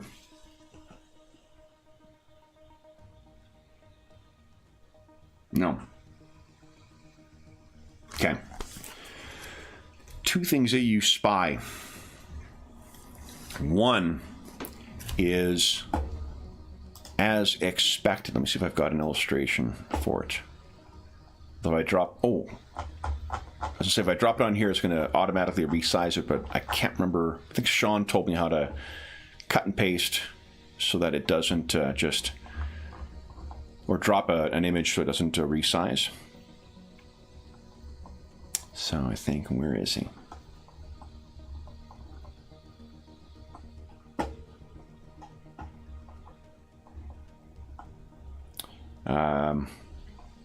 Not coming as a news to any of you guys, but we've run a lot of games in the last couple of months. Holy smokes. Yeah. Here we go. This is not a 1-for-1. Oh, wrong button, Madison. This is what I want. There we go. Yes. But the mask... Oh, that's a mage. The mask, the wood, type accoutrements and whatnot. It's not carrying a bow or, wearing, armor or whatever that passes for armor.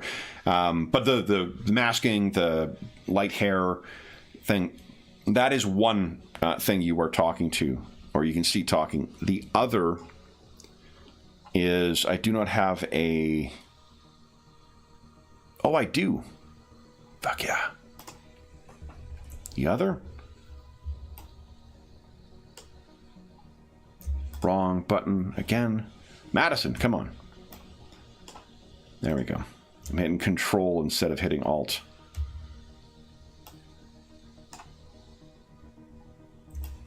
A robed and horned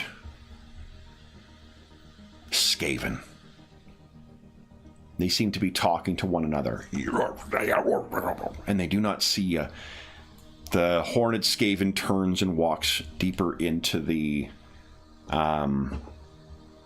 into the room, leaving this guy behind, the elf with a single burning thing. Did it seem to be like pointing and sort of accusing, or a sort of angry negotiation? Yeah, give us a easy intuition check. Okay. See how much you can gain from this. Oof, that's a reroll. Alwyn screams out, "Jesus, that's a big rat!" He's got his... that's your second crit fail today, too. Yeah. Looking through some keeping binoculars. Keeping it interesting. Oh, I just failed. Oh, that's so close, too. I mean, you can see him pointing a finger, but it's difficult.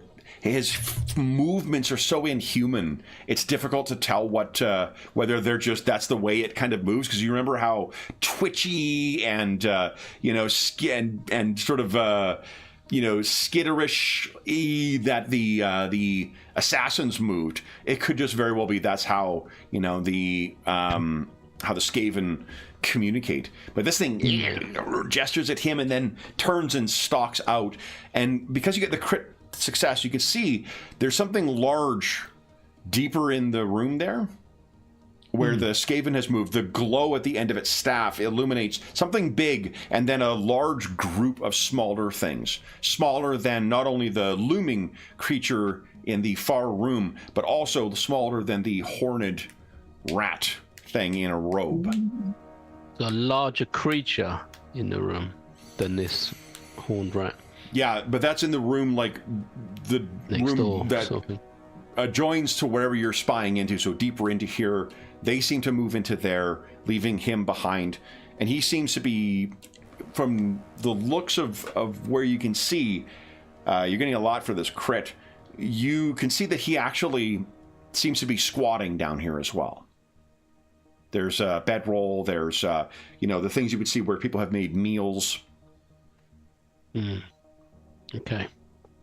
I think I'm probably not going to learn any more from this, so I think I'm going to sort of retreat back the way I came. Okay. So, Frederick, you would see, as you're keeping Overwatch, Alwyn gets back up from where he was crouched and heads back. And I'll sort of come back round. Why don't you give us one more stealth check with the same plus 10? Okay.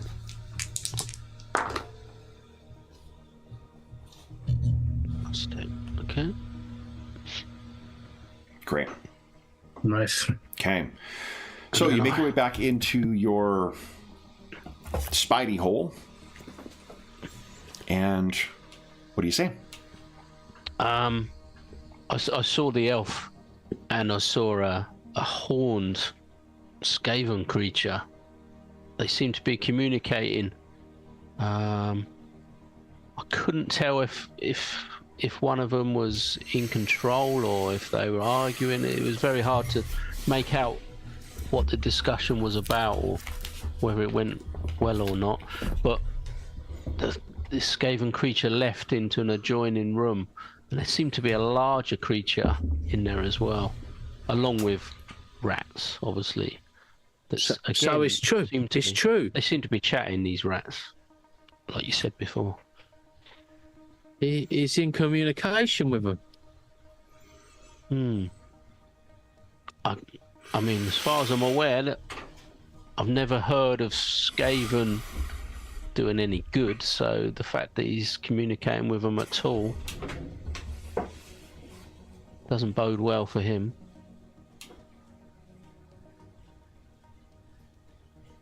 And unless What do you think think? he's using them for something. What do you think, Katerina? Well, I think we should go report back because this is way too much for us 3 neophytes to handle. He seems to be squatting in this place, so he seems to be set up there. Yeah, and hopefully you weren't Living seen, and they don't know. I don't think so. Yeah, I guess it would have acted if you had been seen. Yeah, I think we need to. For what it's worth, I never heard a thing. Alwyn was creeping along that like as quiet as a church mouse.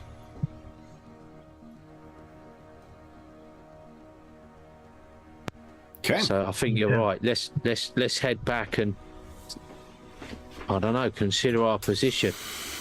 I mean, someone's going to have to confront this Zagon. I think someone needs to stay here in case this Skaven creature goes somewhere, or doesn't it think dangerous to the town? Well, Which Skaven creature? Which one? Well, I mean, there was this horned creature that, I don't know, he maybe was in charge. Wait. From your description. But there was another larger creature. What's the larger creature? And you couldn't make out the larger creature? It was in the next room. There wasn't enough light. It was just a large shadow. It was in the rough shape of something that a teenage Canadian might think is really cool. Wow. That one doesn't know any Canadians. But they're all corrupted by chaos in this setting, I think. Are they? No, I don't know. I thought Dark Elves were all supposed to be they're like in the Americans, northern right? wastes, isn't they? What was that? That's the northern wastes. Yeah, Canada, exactly. Isn't it? Chaos wastes. Yeah, I think so. What were you saying, Carl? The Dark Elves are Americans? Yeah, I think the Dark Elves are supposed to be like Americans. That would put us in the Chaos Wastes then. At best, we're Norskins. Probably more just Chaos Mutants. So, Mutant beastmen. yeah. Terrible, moose-headed, beaver-tailed mutants. All right. Then, so it is quite late. So are you guys just going to make your way back to Grozim's then? Yeah, I think so. I mean, Alwyn, if you're concerned, I don't mind. I'll go up to the floor above the ground floor and set myself up there and perhaps keep an eye on things. And we going back?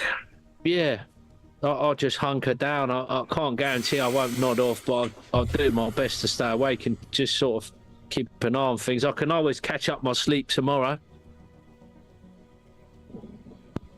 Okay. I mean, of all of us, I at least need the beauty sleep, to be fair. I've got youth on my side.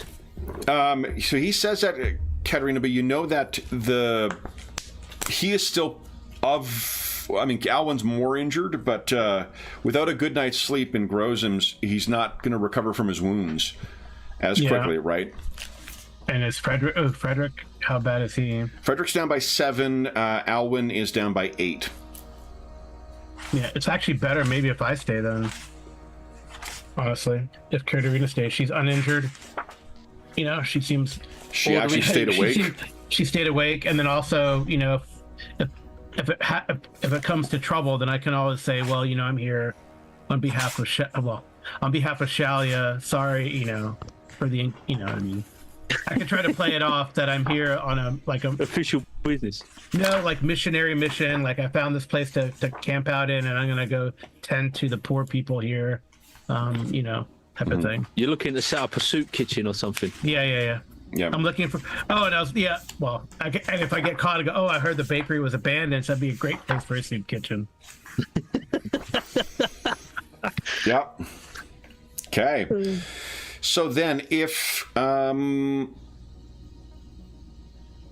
Frederick and Alwyn are heading back and Katerina is hiding out, Katerina, why don't you give us, just to set your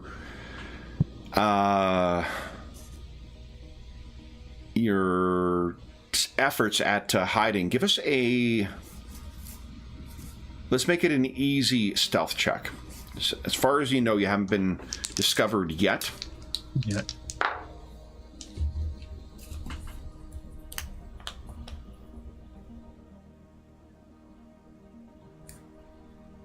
Health is a normal skill. Yeah, I think stealth is basic or normal. Oh, or whichever. it's there, but that's not. I don't have any stealth, so what do I do? Doesn't it auto-populate with your... Should be your agility, shouldn't it? Yeah, sure. Yeah. But it's not. Okay. Yeah. Okay. I guess it's like must be like a subcategory of some. Oh, so you said easy? Yeah, it should be there. It's like a big. Oh, I'm gonna. Yeah, where is... Oh, no, it's at the bottom. Yeah, it is a... You're right, there is the specialties. Yeah. So it'd be... Yeah, just your agility then at... Ooh! Yeah, I'm gonna... Why did it... Target number 40. Hold on. That just rolled against 40. Oh, yeah, that's weird. What did Maybe you click try on to roll that? Just a stealth. Oh, is there bar. a number? But is there a number that you've... hold on, let's take a look at your character No. sheet. Yeah, I don't know what that is. It's weird. Oh, because stealth isn't there. I just gotta add stealth, I guess. Let's see. Sorry, it's just populating on my side right now. Okay, here we go. Let's see. Under stealth... Yeah, it should be 36. Yeah. The heck I'll just is- roll agility. It did something weird there. Let me see here. Easy.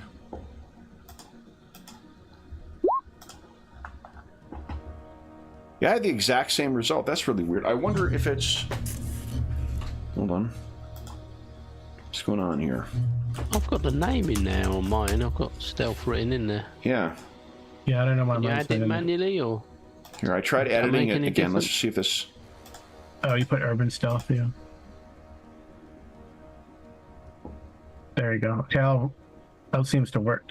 Okay, so Yeah. that worked this time. Oh, no, it worked. It actually worked the last time I rolled, too. Yeah. Because it's target number 76 was your agility plus 40. So go ahead and give us a... Yeah, roll. Well, now I'm gonna. Sorry. You want to fate point that? Yeah. Okay. Bloody Madison using up all the 21s. There. Oh, look at that. Holy shit. All right, so you are... Nobody is finding you unless you want Yeah. to be found. You're that dude who's hiding in the tree in 13th Warrior. So, for Alwyn and Frederick, you tell us what it's like when you get back to Grosum's mansion, or like rent a mansion. You just collapse into bed, or is there any debriefing, or what? I mean, you feed Astrid, obviously, but... I think we need to get some sleep, recover, so we can support Katerina as soon as possible the next day. Frederick's going to head into the larder, head to the kitchen and the larder, and see if there's some sausage or something like that hanging up, and he'll get a few slices of that and some bread and cheese and a little bit of a midnight snack, and head off to his room. Okay. So you get your snack, you feed Astrid and hit the sack. Why don't... so Frederick and Alwyn, would you kindly each give us an average toughness roll? No, an average endurance test. Sorry.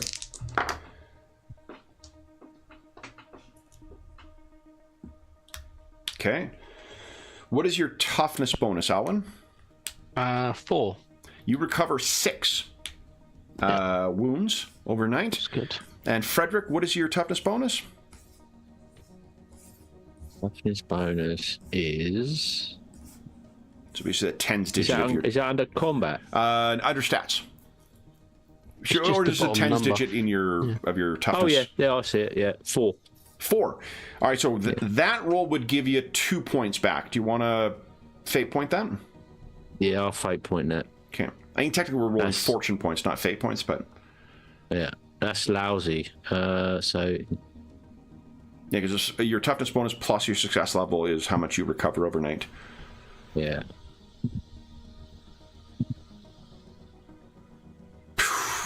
Oh, That is 9 points. You are fully healed. okay, cool. That's quite a It's the contrast. sausage. That was some good sausage and crackers. Yep. Yeah. There you go. All right. It was worth, And then it was worth holding out for the Brockwurst. would you never underestimate the healing power of bratwurst? Would you kindly give us a percentile roll, Alwyn?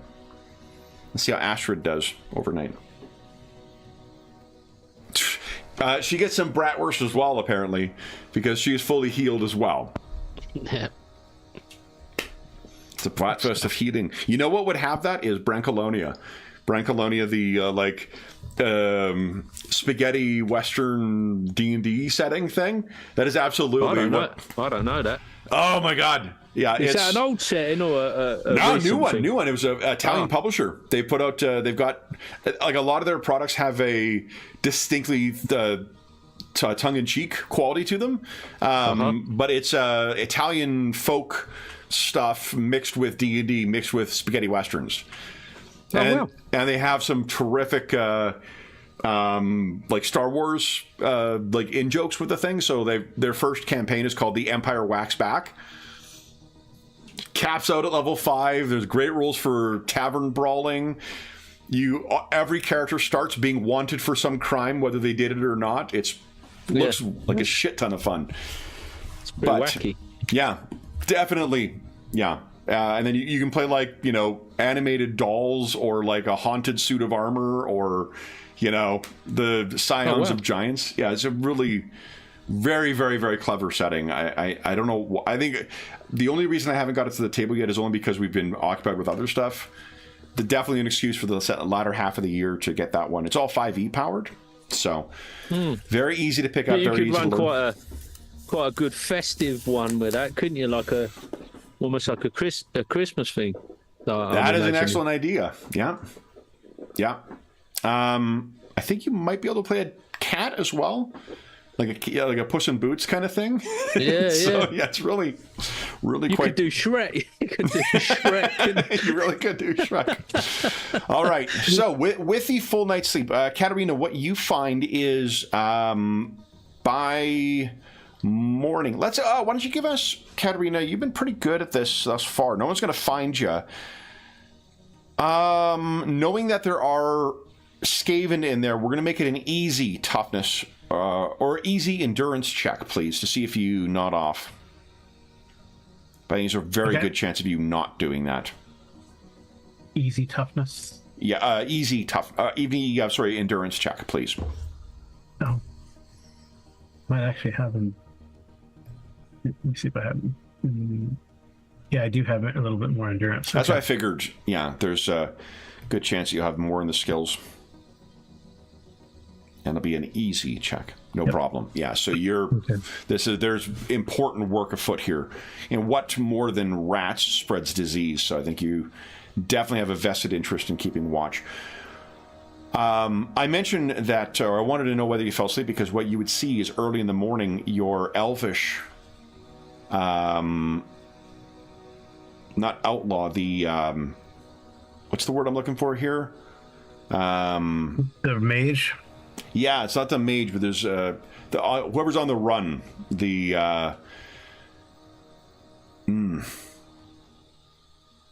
too early this morning. This afternoon session is clearly going to be amazing from this fucking stump to try and find one word. Yeah. What, oh gosh. It's a synonym for when someone is on the run. what do you call that? Renegade. Renegade's not quite it. Anyway.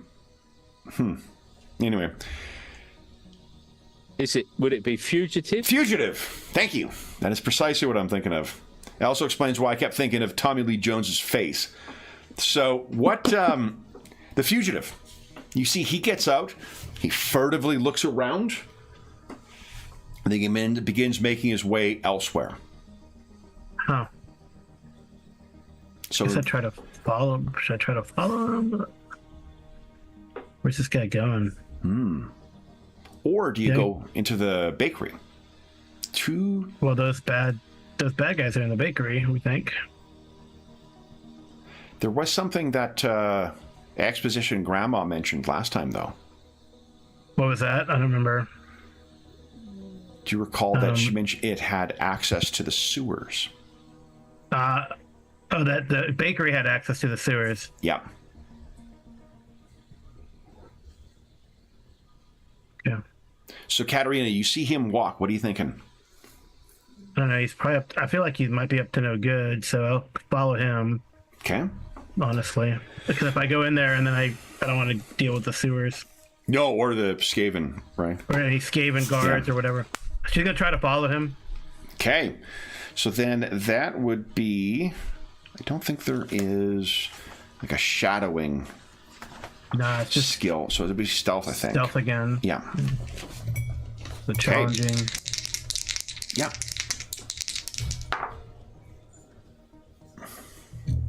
Oh. Okay. Well, it's contested, right? It's contested, exactly. Yeah. So the... So as far as for the first little bit here, it seems as if he is not aware that you were following him. Okay. He makes his way back to where he was said to be staying, but you can tell, you're sort of following a block or so behind. Yeah. And he gets to the place where you were supposed to meet him, and he gets there and kind of furtively seems to look up and down the street, makes his way across and into the thing there, and then he is going to head elsewhere. And he seems to be heading much in the same kind of shitty neighborhood. You follow him to where he meets up with a bunch of other elves. Huh. And as he's talking to these elves, they're all sort of sitting around. They have the look of... They don't seem to... You've had a chance to meet some of the other elves who live in Old Leets, and they all seem to be... some are laborers, some are merchants and whatnot, but they're not... They don't strike you as the kind of people you see at the mission in Salzenmund. Yeah. These elves are that type. They seem pretty hard done by. Huh. And as you're sort of watching what's going on, you can see one of them seems to look over, and your imagination could be playing tricks on you, but you think that you make eye contact with one of them. Okay. Do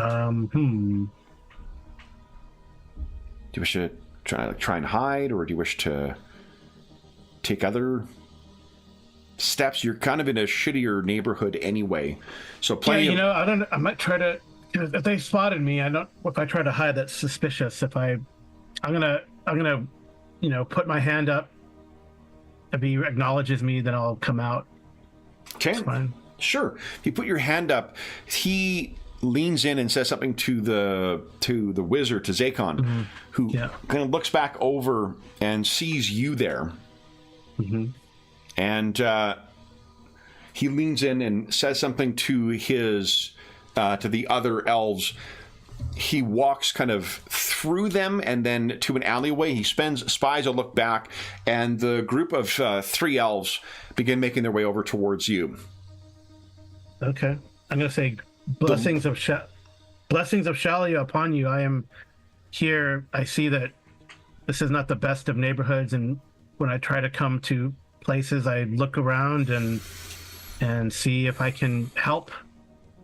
How can I be of service? Sure. Again, blessings of Shalia. Why don't you give us a I think lying is charm in this game. Charm. Yeah. So why don't you give us Okay. charm is fine. by intuition? Okay. Because you're not lying about that, but what you're doing is you're lying by omission. You're trying to. Oh my gosh! conceal. I'm definitely gonna. Wow. Roll20's really been generous with the crit fails in this. That's the second 99 we've seen today. I'm going to fate fortune that. Go right ahead. Yeah, we'll see. Only one failure. So you talk to you say what you're saying, and like you're a good head taller than these guys. So they sort of look at one another, and what you can see is the Zakon has sort of used the distraction of them to go down an alleyway, so you can't see him any longer. Mm-hmm. And they say, "That is most kind, sister. Would you? There's many in need here. Can we show you? And you can give us an intuition check. They may be trying to conceal something as well. Yeah. This will be challenging too. Geez, so many steps. Come on. I'll get to use my...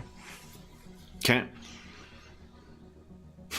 You know what? These guys seem trustworthy. Okay. No, you don't use a fortune? Yeah, use your fortune. Go right ahead. Yeah, I'm going to. Yeah, it's a... There you go. You know precisely where this is going. Yeah. They've got knives at their belt. They're trying to lead you, like...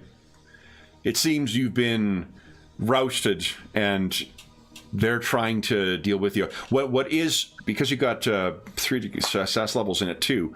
Mm-hmm. It might say something that they're not just attacking you outright. They're trying to get you away safely. So there may be a safe way of extricating yourself from this. But you're quite clear what their intent is.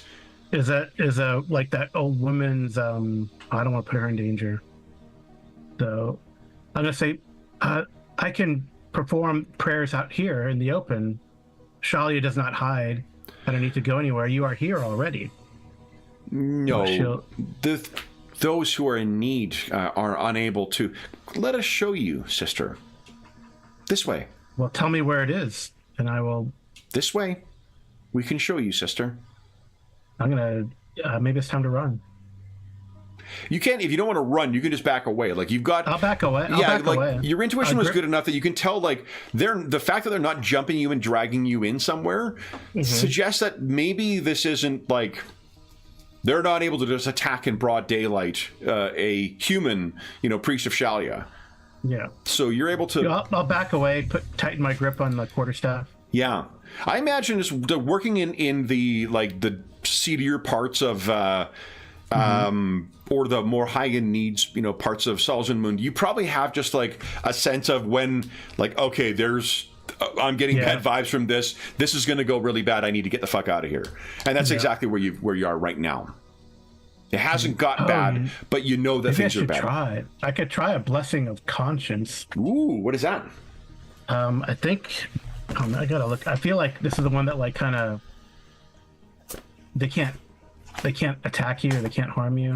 Okay, let's take a look. Something like that. Well, let's see. Blessing of conscience. I'm not going to do it yet because I'm... Yeah, target must pass a routine willpower test to break any of the strictures of your deity. Oh, okay, never mind. Which would be only defensive actions only. I have some, yeah. Yeah, here we go. Strictures: always render assistance without judgment, never kill except in self-defense, hunt down servants of the Fly Lord wherever they fester. Mm-hmm. Don't turn to self-indulgence. Never take up arms. A walking stick and courage will suffice. Mm-hmm. I'll try as I back away. Okay. It might work. Yeah. Go ahead and give us your pray. Yeah. Check. I think in real life, I imagine. Oh, come on! I imagine these guys getting more bold in their gaze. It's like that's the sort of giveaway. They just sort of like they look too confident, don't they? Yeah. And they're like looking at you, making that eye contact. I try to argue the stricture. I try to argue the tenets of Shalia with them, but unfortunately, the prayer. Yeah, and I think maybe one of them says something in Elvish that you don't understand, and you are able to back away. How do you want to leave things with them? Are you just... Do you offer any excuse for why you're leaving, or do you just trust that they know that you know and you're going to walk away safely? Oh, I'm going to tell them that I have a that, like, you know, where they're doing the... I've already set up a tent and a camp, and I'd let you know where the labor people are working. So if you wish to bring those who are ill there, we can all, you know, have a nice heal party. Okay. The three of them, you know, each kind of exchange knowing looks, as if like they've suddenly sussed what you're... You sure you don't want to come, sister? We could really show you something. I'm sure. Just Then- do not think that because I am a priest of Shalia, that I am weak. One of them kind of giggles. But you're able to back away. All right. So perhaps, where are you heading next? I'll go back to the Elven, or the where the steam pump is, where the pump is. Do you want to go there, or you want to go back to Grozum's? Because you haven't slept all night either. Yeah, but I feel like it's pressing to let the elves know what's going on. Okay. So you head back to I can sleep. I can sleep in like their tent over there. there's not really a tent that's set. I can lean. I probably camped out with Alwyn in the streets before. I can lean up against a crate Sure. or something. So if you head back to there, you would find Orhar likely there once again, Grozum there once again. Yeah. They're probably at this hour only getting set up. What do you do? I'm gonna go and debrief him on our night's excursion. Explain to them this is what we saw. This is how I saw the second hand. Alwyn would be better for interpreting the exchange between what he described as a horned rat and Zakon. I did see Zakon trying to recruit other downtrodden elves. I don't know. Maybe they planned sabotage. Maybe they planned something. I just felt that I should inform you. I'm very tired. I've been up all night. I'm sure my friends will catch up with me. I apologize. So for you not guys taking didn't advantage talk of her. about where to meet up. No, I know. So where you guys? I mean, like your characters may think about that before you guys separated. What would that be? I would have thought that would have been Grozum's house, but Well, I felt like it's best to inform these people what's going on. Yeah. And then how many, like there was described a larger creature and a bunch of the. So you didn't see this yourself? No. I guess Alwyn and Frederick have been injured. They're exhausted. They had fallen asleep actually on watch, and I'm fine. I tell them about the strange encounter with the elves who seems like they're gonna take me to an alley and rough me up, but I know that they're not so brazen. They're not so brazen that they're attacking me in broad daylight yet, but who knows what Zakon is telling them. I'm concerned he has given over to the dark powers, at least those that the Skaven worship, or whatever those rat men pray about in the dark spaces. Zakon is well respected among the. So I don't remember the name of his. Harrioth. The which? The Harrioth. Harrioth.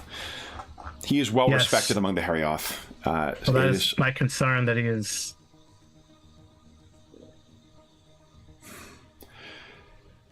I will consult with my colleagues, but perhaps you should get some sleep. Yes. Oh, I tell him that Zakon was going somewhere, but I was interrupted by his fellow, the people he was talking to, and He I lost gestures track over of- to one of the elves who's setting up, and this guy comes over and he says, Lady Katerina, I would like my colleague to accompany you back to Grozum's. If That's fine. If Zakon has allies here, I would not think it safe for you to travel. Though I can see you are quite capable, I think it best to have assistance, particularly given as tired as you are. Yes. Probably a good idea. So I think you'll be getting back, because this all probably happens like crack of dawn stuff. You're probably escorted back, even with meeting with him. Maybe Alwyn and Frederick have finished breaking their fast, and you guys are, I'm not sure what you guys had planned for the day or whether you thought about where to go next, but you can hear someone at the door, and Katerina comes in. And she looks not like haggard or anything like that, but she definitely has that like kind of like pale face of being up all night kind of look. Mm-hmm. Katerina, what do you say? Or anyone else? Because I'm going to get some rest, but I told him I went to the staging area for the machine, and I spoke with the elves, and I tell them what happened. Zakon went somewhere, he talked to some of his fellow elves, and but then I lost him, and I tell them that they didn't attack me in broad daylight, but they had, they weren't thinking nice thoughts. Whoa, this is disturbing. It's not looking good for Zagon. I'm having trouble coming to terms with this idea that he's corrupt, but it's not. I've got to confess, it's not looking good. It's not looking at all good. Maybe we could check the bakery if he's not in there. Yeah. I mean, I didn't check the bakery. That was an idea, but by myself, I didn't think I'd want to run into Skaven. No, I think you did the right thing. You did the right thing. It's a bit worrying that these ruffians were prepared to maybe drag you into the shadows, and well, whatever. That's concerning. It gets worse. It gets worse by the hour. I mean, I'm feeling quite refreshed. I don't know about you, Alwyn, but perhaps we could nip back to the bakery and whilst Katerina rests, or we've got an opportunity while it's empty. Maybe now would be the time. Yeah, well, perhaps they do their dealings at night. That would make sense. No, it would make sense. Hmm. Well, if you're happy with that, Katerina, perhaps you should rest, and we can go back and investigate, and if we meet any resistance, we'll be sure to back off. Okay. Or you can wait until I rest, but that's cool. Either. Just don't know how long he's going to be away from the bakery. We might lose our opportunity. True. Yeah. All right. I'll go rest while you guys scout, or hopefully don't get into trouble. Like, Katerina, let's quickly take a look at the rules for fatigue. I imagine there are, if you want to sort of soldier on, let's just see what... it's probably like endurance tests. Yeah, it's probably like a progressive test for endurance with like increasing difficulties per hour or something like that. Mm-hmm. Yeah, I just want to see what the consequence... We're only looking to take a quick look. We ain't going to go exploring the sewers or anything. Yeah, that's true. You could probably... If we just do an hour or two and then... Because maybe if they're not there and there's an entrance to the sewers, you can just burn the bakery to the... Well, but then you might cause a fire in that poor area of town. Never mind. Well, I'm just looking for evidence, really. Yeah. Any sort of evidence that they're working together or... Yes, I've read in many of the stories that bad guys tend to write all their nefarious thoughts in journals. She says, probably naively. Okay, so there is a fatigue condition. Gives -10 to all tests. Normally requires a rest, a spell, or a divine effect. Oh, do you have any divine effect to get rid of fatigue? Do you have any prayers that would deal with that, Katerina? The tenacity one. You want to give us a prayer for tenacity, and then we don't have to look up those rules at all. Yeah. I mean, it would get rid of a condition. Tenacity gets rid of a condition. Yeah, so like that could be a retroactive way of getting rid of your fatigue. If you just want to be like, shall his name, I can carry on. Okay. You'll see that 99 come up once again. She just falls dead unconscious on the spot. Close. Oh, Yeah. Close. Holy shit.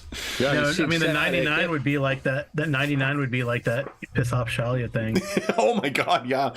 So you Kev's got a little foot pedal for the roll 20, isn't he, under the desk there? a little nudge button. holy smokes. Yeah, some days you eat the bear and some days the bear eats you, and the bear is eating well today, guys. Yeah. So Katerina is tries to maybe like get out a prayer for that, and you just realize like, my goodness, you're just tired. But what I'll say is that it'll just be one level of fatigue, so it'll be -10 to your actions for now. If you do want to, I don't want to feel like you need to sit this scene out if you'd like to go. I mean, that's fine. I probably should. I mean, she's not a combatant. She's not really a soldier, So and if Alwyn says they're just gonna, scout, then it should be. So where is it here? Yeah. So I'll rest. The elf's gonna stay, right? Just in case. Yes. The elven escort. Yeah. So. And there were some elves watching Grozen's place anyway, right? Yeah, and the one thing I was going to mention is the one of the reasons why I think that I wanted to try the group advantage rules is because the assess a thing where you make you use your skills to try and gain a tactical advantage, it grants +2 advantage, whereas succeeding on a combat test only gives that you initiated only grants 1. So it actually gives the non-combatants a more significant way to potentially feed into the combatants' success. Oh, that's cool. Yeah, because you could trade, like to get +10 requires 2 advantage. But it, so to say, like, even though you're a non-combatant, one of the reasons why I thought these would be great is because it gives ways for you guys to work as a team that doesn't require you to just be, a combatant. For it. So, but Katerina, you're going to get your sleep, which means you're going to get rid of that fatigue condition. Yeah. Alwyn and Frederick, tell us about how you plan on investigating. Well, just whilst all the umming and ahhing's going on and there's a little bit of a chat, just in the background for a little bit of flavour, I feel that Frederick is striking up a conversation with the elven escort guy, just sort of... Yeah. He's just looking for a little bit of a story, as he's wont to do. Like, how's things going? How have you been? They're keeping you busy. Yeah. He's just trying to see what he can pick up on. I'll say nothing much more than that. But just in terms of flavour, average charm check. Let's see if how your chatty Cathian goes.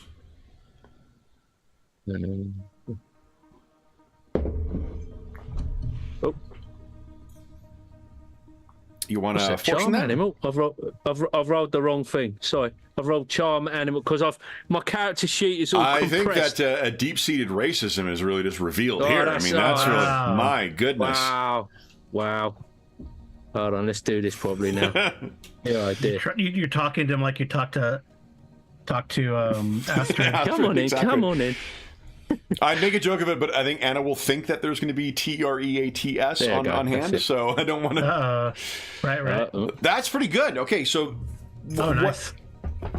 What is it that you are trying to get out of this guy beyond just like a general story? Is there any broader sort of information you're trying to secure from him?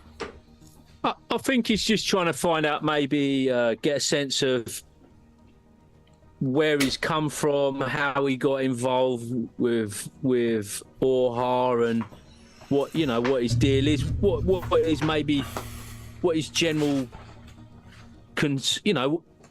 what his concerns are, what he Yeah. Well, let's do this. you know, his motivation. You got four degrees or four levels of success. Why don't you ask me 4 questions? I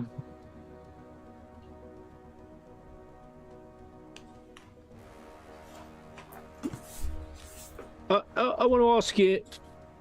I mean, I wouldn't directly come out with it, but I want to get a sense of what is he concerned about? What is his most pressing concern currently, insofar as his general day-to-day life? What is his concern? You mean personally, or his involvement with the project? In the big picture, maybe speaking as a member of the elven community, kind of thing. So as an elf living here, working with Warhammer, you know, why is he doing what is he doing? Why is he doing what he's doing? You know, I just want to kind of understand his motivation, maybe to get a sense of what level of loyalty. So let me start with the first answer then. So the first question is what is his? I think what you were asking is what's his priority, right? Yeah, I guess. Okay. Yeah. Is seeing the project that Orhar is overseeing to completion. This is something that no one else has done since the fall of this colony. There are rare occasions when we are aware of where something is, but we cannot access it, and this is an unthinkable achievement. So this is enlightening insofar as this is not just a harebrained scheme of a few individuals. This would suggest like a common guy, like, you know, regular guy like this being behind the project tells me that there's probably some good popular support. So if I might infer a second question out of that, what he'll say is that there are some who are deeply opposed to the involvement of a dwarf in this. Now we get into the meat and potatoes, yeah. Oh, you know, why so? Why so? I mean, he's a very talented and, you are aware of the history between our peoples. There are generations who the very fact that they live in Laura Lorne is a persisting reminder of the War of the Beard.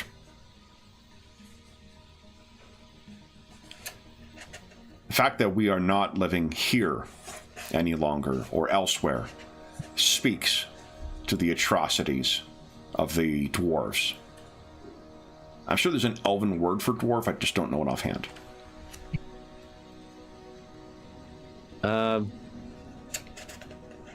So outside of the conversation, would it not be fair to say that the dwarves the elves being so long-lived, are they a little bit less likely to bear? Traditionally, do they not bear a grudge less? Oh yeah, they hate, like, we typically see dwarves more often in the fiction, in stuff, just because dwarves are fucking awesome. That actually says it in the rule book too. But the elves, like, it's a two-sided thing. That they're also they're the ones who arguably lost the war. Yeah. So they have massive difficulty getting over it as well. Yeah. Oh yeah. The animosity. The dwarves are just very, very good at keeping grudges. And it just so happens that the elves, they have a really good reason for keeping grudges against elves as well. So they're just better at hating. The elves, however, like, in general, high elves who are coming from elsewhere may not have the same level of persisting antipathy. But when you've got an entire society that is structured around when you came as refugees to this place, how do you not always have a reminder of the reason that you're here is because of the War of the Beard? Yeah, and Frederick, given his interest in the elves, could even think of it that like the way that they have stratified their society is all assessed around the War of the Beard. Those who were here before the War of the Beard, those who arrived as refugees during it, and those who arrived afterwards. So I might ask him, what's his take on Zagon? What does he know? You know, and that class, the Harry offer. Ooh, so let's see what this guy... That's like 2 questions, isn't it, really? No, that's fine. I think like for one, if you're asking about Zagoth, that is 2 questions, but we can address them both. So, this guy... let's see what... Yeah, so this guy is... He says you...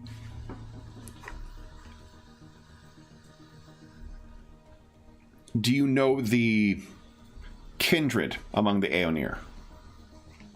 And you do. That's the 3 different distinct like classes between them. Yeah. I mean, I have a passing understanding. I think I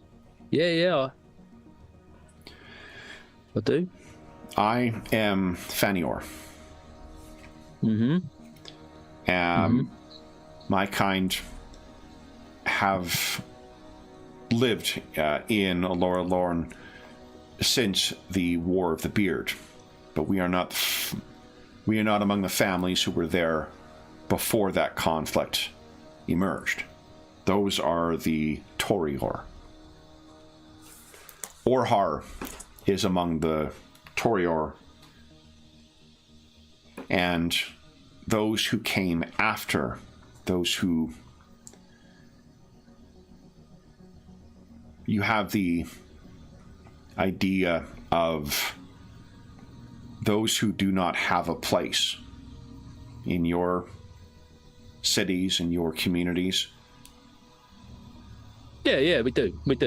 Yeah, the Harrioth are like that, and Zakon speaks for the Harrioth here.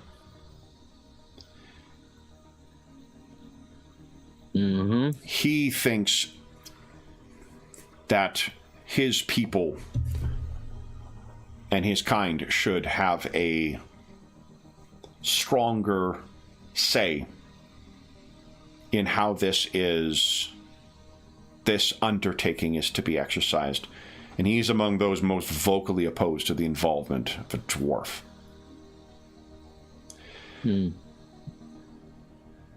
I think a Harrioth should listen to a Torior. It is not his place to dictate how this is deemed, this project is to be undertaken. Nor is he should have no say in who Orhar deems to involve in this project. Zakon, I think, seeks glory for himself and himself alone.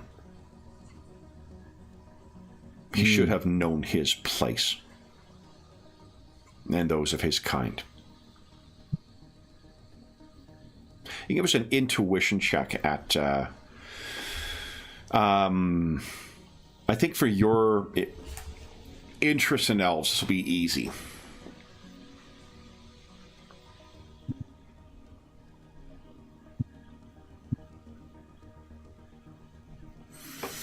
So you've heard and read and maybe talked about the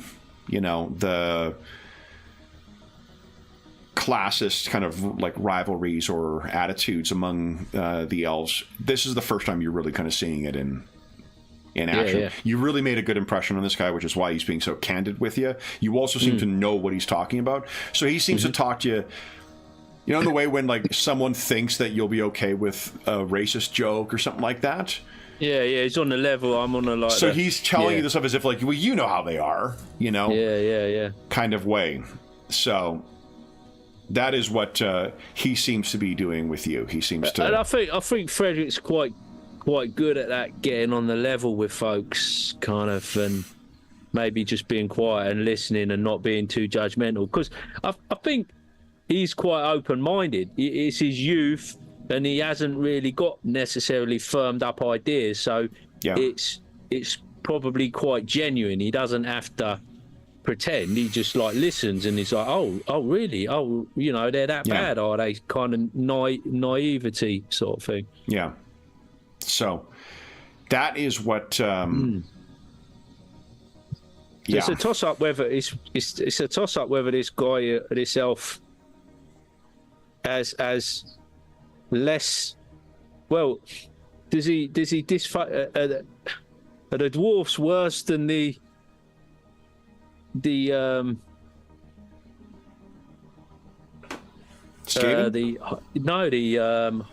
Harrioff, or you know, because he doesn't speak highly of either of them, does he? I mean, no, he hasn't got a lot of time for the lower class elves. He hasn't got a lot of time for the dwarves.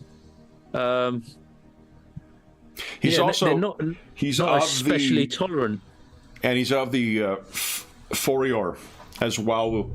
You know, and there's no worse person than a class-conscious middle classer.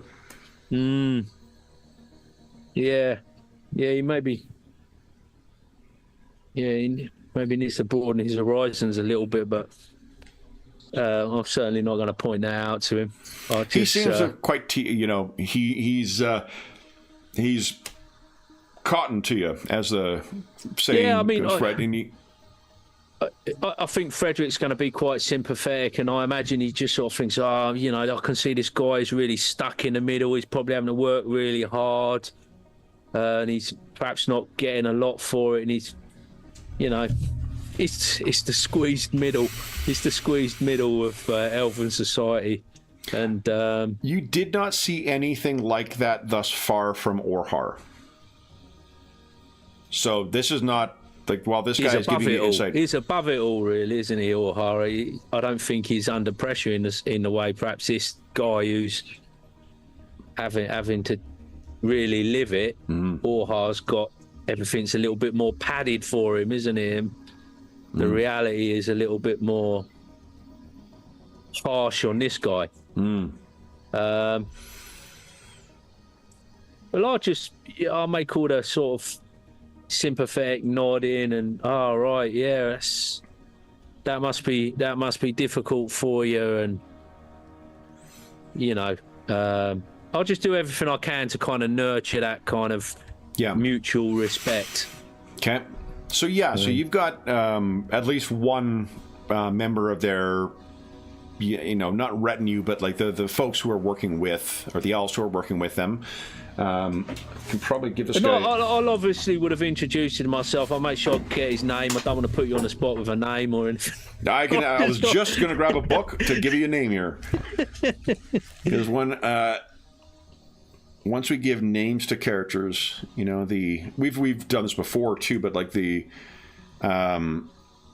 for those who may be joining us for our first campaign with us, we take the approach that, like, once it happens at the table, then it's part of the campaign. Whatever happens on screen is stuff. So that allows the players to be more. I'm fearful of giving him a name in case it reduces his lifespan. That is not always the case. So his name will be.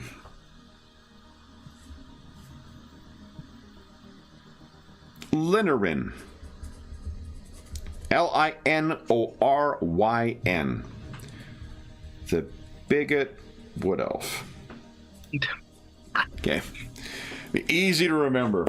All right. Then, with Frederick finishing up his chat with the plan to go and investigate the bakery, I think, guys, that brings us to the end of our session for today. So, oh dang, is it? Yeah, time flies with this campaign every time. Yeah. What is it? 100 XP I've been given each time, or 150? Yes, 100. Okay. Yeah. Excellent. That means consistent for each night. I'm not going to be screwing up anymore. Because Rogue Trader, they get 150. In Imperium Maledictant, they get 100. So 100 every session. Then, for those listening at home, thank you so much for joining us for part 17 of our Salt, Silver, and Sin campaign. As is always the case, if you have any comments, questions, or concerns regarding the session, the campaign, or the game we're playing, please don't hesitate to leave a comment in the comment section down below, and I'll endeavor to reply in a timely fashion. There's also a link down below to the Dungeon Musings Discord server, where we have a channel dedicated to Warhammer games we run on the channel, as well as most other campaigns and games that we run. There's also groups or channels like Find a Group or GM Discussion or Virtual Tabletop Chat. So lots of great people over there. Over the years, there's been a great community that has built up, positive and helpful and knowledgeable. You are more than welcome to join us over there. There's also a link down below to our friends at Noble Knight Games. Noble Knight Games is the preeminent unionized retailer of hard-to-find and out-of-print RPGs in North America. Not only do they have a great selection of new role-playing games, board games, and card games, they have an unmatched selection of hard-to-find and out-of-print RPGs, including a number of out-of-print Warhammer Fantasy products from 2nd edition and from 3rd edition. If they do not have something in stock in their extensive collection, you can put it on a want list, and they'll send you an email when it comes in. And if you make a purchase of $10 or more through their website, be sure to enter the code MuserNight. All caps, all one word, and you will save yourself 10% on your purchase. There's also a link down below to something called Heroes Save Villages. That is the charity fundraising campaign we run on the channel. It benefits the SOS Children's Villages International Charity, a really incredible organization active in over 130 countries, benefiting over 80,000 orphaned and abandoned children, and all donations through that link go directly to them, and none of it goes to the channel or any other middleman. It just goes to help out the kids who benefit from their services. And as a small way of saying thank you, starting in late July, we will be opening up voting for donors who have donated $25 or more since January 1st, 2024, to help us shape the final half of the year's charity sessions. We have our next charity session from last year later this afternoon, where we will be playing Firelock Games' excellent War Stories World War II RPG. And we have three more sessions of different other charity games leading up to about to early July, and then in the second half of the year we will be playing some sessions that are shaped by the donors to the Hero Save Villages campaign. They'll be voting on different components. I've got what I think is going to be a pretty fun idea for how we're going to do the last half of the year's charity sessions, and we'll share information about that on the Charity Initiatives channel on the Dungeon Musings Discord server starting at the end of July. So if you have donated since then, check back over there in late July and you'll see which ways you can vote to help shape our adventures. The last thing I will say is an enormous thank you to our stalwart, grim and perilous heroes. So Darren, Carl, and Colin, thank you so much for joining me today, guys. This campaign is just such a fun. I love being in this world, and I love just spending time with you guys in this world. So this is so much fun. I am, of course, very sorry for what's going to happen next time. So, but rat ogres, someone's got to deal with them. We'll be back in this grim and perilous city in 2 weeks' time. But until then, we hope that we gave you a few hours to take your mind off the troubles of our world and think about the troubles that our grim and perilous heroes are uncovering as threats, not only to the elves, but to Oldenleats, the city as a whole. And until we see you again, stay safe, stay healthy, and happy gaming.